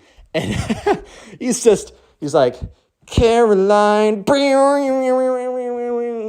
will you be mine? It is the worst thing you've ever seen. And I don't know what the rest of the lyrics are. I could totally make them up for you guys. But all I know is it's a lot of poor drum playing. Because here's the thing. Since he's a spoiled kid, he doesn't know how to play guitar. No, that would take time. That would take effort, which is one thing he doesn't know. And it would be so much easier for him to just go in to the guitar shop, buy the most expensive electric guitar and think, oh, well, I spent a lot of money on it, then it should just play itself. So he's going like, beep, boom, beep, beep. Yeah, so that's about what it sounds like. Think of that, but like that's the nice version of what it actually sounds like. And also, he's just saying random stuff like, you're so pretty, you're so fine, will you be mine? Like, it is, I'm trying to like replicate how bad it is, but as uncomfortable as the thing I just did was, 10x that. At the end of it, he basically says like, will you be mine and go out with me on Friday night, and then just stops. Dead freaking silence for a whole 10 seconds. Which sounds like not a lot of time, but you have to realize it is a cafeteria full of like 50 to 100 people that are all staring and watching at this. 10 seconds of pure dead silence is extremely difficult to come across. Like, it is extremely unlikely to come across. And yeah, let's just say that silence didn't last forever though, as literally everyone like bursts out laughing because, bro, I'm not gonna lie, I might laugh as well if I hear that. Dude, all I'm saying is maybe this is not the best way to go about it. Look, maybe I'm wrong. Maybe the best way is to not talk to this girl ever, go up to her, completely embarrass her in front of everyone, show off that you don't know how to play guitar, show off that you don't know how to sing, show off that you don't know how to songwrite, and show off that you have no social awareness at all. Maybe that is the best way. Maybe I'm an idiot. Maybe I'm stupid. Who knows, dude? So, yeah, Caroline and her friends, instead of responding and saying no, they literally stand up and they walk out of the lunchroom like in single file line. Dude, when they say, oh, the worst thing she can say is no. Oh, no, dude, you are so wrong. So, yeah, the spoiled kid is literally just like standing there in the middle of everyone, right? With his guitar, his bass, whatever. Bad situation. And he's getting really mad. He's like, the only reason she didn't say yes is you guys convinced her otherwise. She was totally going to say yes to me if you guys weren't here, making her feel like she shouldn't. And everyone's like, dude, what? And he just like runs out of there. He's like, it's all your guys' fault. It's your fault. Basically pulling a Nico Cavo avocado, being like, it's your fault. Whatever, right? And yeah, so sure enough, right? This is not the end of it. Because the spoiled kid is so angry about this that he decides to go on a week-long vacation. Yeah, I told you guys he was a spoiled kid. And this means that, he has access to go on a week-long vacation to a tropical place if he wanted to. Even though he's just a sophomore in high school, he went home. He's like, Mom, buy me a ticket to the Bahamas right now. I'm going to go. So yeah, sure enough, he doesn't attend school for an entire week because he gets on a private plane and he goes off to a tropical resort in the Bahamas. And he just kind of like messes around for a little bit. And he was like, oh, Mom, I'm so stressed out from school. I need to do it right now. And if you don't, I'm going to be so sad. It's going to be all your fault. Meh. So, yeah, he's able to go on a private trip to the Bahamas, which is pretty cool for him, I guess. And the thing is, though, this was very bad timing because Sam and him had a class together. And in this class together, they had a pretty major test coming up. And they were going to spend the entire week going over important materials for the test. Sure, the spoiled kid, in theory, could have studied over his trip. I'm not going to say that wasn't possible, but we both know the spoiled kid. And we know for a fact that he is not going to spend his impromptu Bahamas vacation studying for a Algebra 2 exam. We both know that's not going to happen. So the spoiled kid legitimately misses an entire week of class, and the test was on Monday. So sure enough, the entire week goes by, and Monday comes around, and it's finally time for the test. They all walk in, and the spoiled kid walks in and looks confused because everyone's kind of like sitting in their desks. They are getting pencils out. They're putting their backpacks away. Instead of the more chill environment where people are kind of talking, they're very casually walking in. They have their computers out. No, these people are dialed in. So the spoiled kid looks around, and I think he whispers to someone like, what's going on? They're like, dude, we have a test. And he's like, what? So yeah, he sits down. The teacher starts handing out the test, and the teacher's like, spoiled kid, I haven't seen you for the last week. He's like, yeah, I was doing something.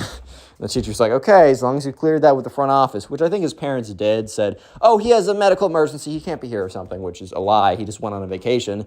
But he didn't get in trouble for not being in class, but at the end of the day, if you're not in class, you're not in class. Ooh, genius statement, Connor. But that means he just didn't get the information, right? So he sits down, And bro completely bombs the exam. It's not like he was really trying that hard beforehand, but missing out of an entire week of really dedicated review kind of messed him up a little bit. And he got completely destroyed on this exam. But the spoiled kid wrote on top, like, I wasn't here for a week, so I should get plus 40% for all the stuff I missed.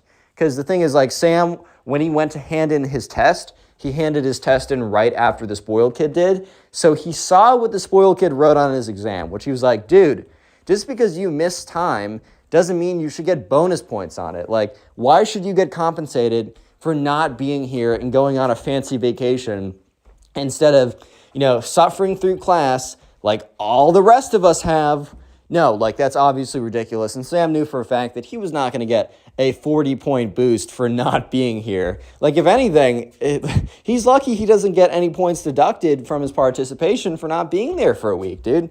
But anyways, right, eventually on Wednesday, the teacher grades him pretty quickly or efficiently, and the tests are being handed back. When the spoiled kid gets his test back, he immediately screams, "This is an outrage! This is ridiculous!" Which the entire class immediately turns to look at him because bro literally just screamed, "This is an outrage, this is ridiculous." I mean, I think I'm going to be paying attention to what he's saying as well, dude. So sure enough, the teacher's like, yes, spoiled kid, like, what's up? He's like, "This is a ridiculous grade. I deserve at least a 90 for effort." And she's like, "I'm sorry, like, I was a little surprised by your grade too, but I was pretty generous with my points on your test as well. I don't know what else to say, man." He's like, "You know what? I'm sick and tired of this school. All you guys hate me because I'm rich." And everyone in the class is like, "What? Dude, what are you saying right now?" He's like, "Everyone's been against me from day one because I come from a wealthy background. It's your fault." Doing a complete Nico Cotto right now. And he goes on to say, "The reason I didn't get star quarterback is because the coach hated me because I was from a better background than him. And the reason why the girl didn't say yes to me, the reason why, what's her name? Caroline didn't say yes to me is because she knew she couldn't keep up with me and my whip. And the reason why I got failed on this test is not because I didn't do well," which he didn't do well. "It's not because I didn't do well. It's because the teacher was big mad that I went on a fancy trip. You guys are all haters. Goodbye." He gets up and he just like runs out of the class. And yeah, you guys might be thinking, okay, well, that's a pretty big overreaction, but that must be the end of his overreaction. Oh, no. This is where things get crazy. And I did not clickbait you with the title. This is where the title comes into play, man. So the spoiled kid was super big mad. And he thought to himself, "I need to teach everybody a lesson for discriminating against me because I'm rich." Which, no, he didn't get the position as star quarterback because he didn't play football, dude. He just never played football. So obviously he wasn't going to get it. He got rejected by that girl. Well, one, she probably wouldn't have said yes to him in general, but also the way that he asked her out was super embarrassing for her. She doesn't even know who he is, and this is the only impression she has. I doubt any girl would say yes under that impression, bro. And finally, he failed his final exam because he was so mad about the last two things that instead of attending class and or studying, he went on a big long vacation because he could. Because, he could. He's going to do whatever he can or he wants because in general, he can get whatever he wants. But the spoiled kid had twisted this reality into everybody's against him, and he needs to teach them a little bit of a lesson, which I think the spoiled kid just doesn't understand the difference between teaching someone a lesson and burning down the school. But yeah. So anyways, the spoiled kid somehow gets access to gasoline. What the frick, bro? He gets access to gasoline and matches and a lighter. And yeah, this is where things get, okay, I'm going to put this disclaimer in because I think I have to, but also I hope you guys aren't literal 0 IQ individuals. Don't do this, okay? God, I mean, if you guys watch this video and think, "Oh, I should just go burn down my school," then you actually have a 0 negative IQ individual. Like, I don't know how to say it. But I think I'm just going to say it just because, right? So anyways, the spoiled kid, so Sam's in class one day, and the fire alarm goes off, and he's like, "Oh, okay, whatever, this is like cool. I get to get out of class for another stupid fire drill." So they all get in line, and Sam realizes that this is not a fire drill because it's like the air around him is less clear. It is dense. It's not smoky yet, but it's like dense and it's a little hazy. And he smells a little barbecue in the air. And that's when he realizes, oh, word, this is actually an actual fire, bro. Like, this isn't some drill that's annoying that genuinely is just made to make us, like, waste time, basically. Oh, this is legit. So everyone is, like, walking in single file line. Some kids are freaking out because they're starting to realize it's legit. But thankfully, everyone gets out of the building safely. And when they get out of the building, they start to see, like, smoke come out the windows and stuff. They see the fire truck come. They see all the firemen go in. And, they're, a big message, big mass email, text message, phone, whatever, was sent out to all the parents saying, look, there's emergency at the school. Your children are safe and outside, but we do need you to come and get them as soon as you possibly can. We understand some of you guys have, like, arrangements already. We'll have staff here until 7 or whatever, right? Or still whenever, but please come pick them up as soon as you can. So Sam got picked up, and his mom's like, oh my God, like the school, because they're looking at it now, and there's just billows and billows of smoke coming out of everything. It's legit, right? So they're just like, oh my God, whatever happened? And at this point, Sam had no idea. 2 weeks go by, and basically they are on the equivalent of Zoom at this point because the school is in really bad shape, and they're trying to find a new place for them to go. But it's getting close to the end of the year, or not getting close to the end of the year. It's getting closer to the end of the semester. So there's a little bit more spacing between the first 3 mini stories I told you than it might have seemed. Because now they're getting close to the end of the semester, and they were going to go home anyways pretty soon. But they're basically on Zoom at this point. And so that's when one of his friends comes over to Sam's house.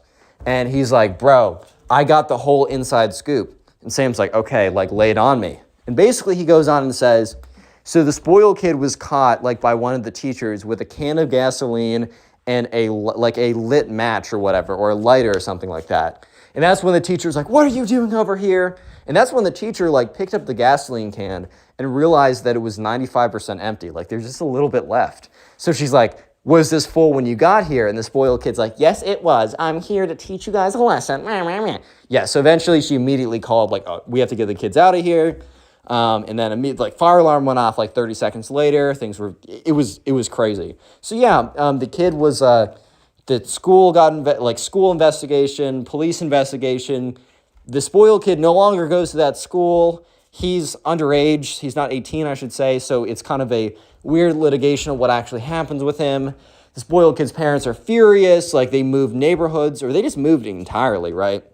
Spoiled kid, his parents like lived around the world anyways, so they barely gave him any attention, which is probably why he turned out the way he did. But they're currently trying to find a new place to live and trying to have that stuff not follow them. They basically spent like $1 million on lawyers just to chuck lawyers at this problem. Because if they throw enough lawyers and enough litigation at this, maybe they'd be able to slow it down so that they'd eventually just like give up on trying to persecute their kid. So yeah, the spoiled kid no longer attends the school. He goes to school somewhere else. Exactly where, nobody really knows. But that was quite an overreaction to getting rejected, bro. Click on the video on screen right now. I know you'll enjoy it. Just click it, do it.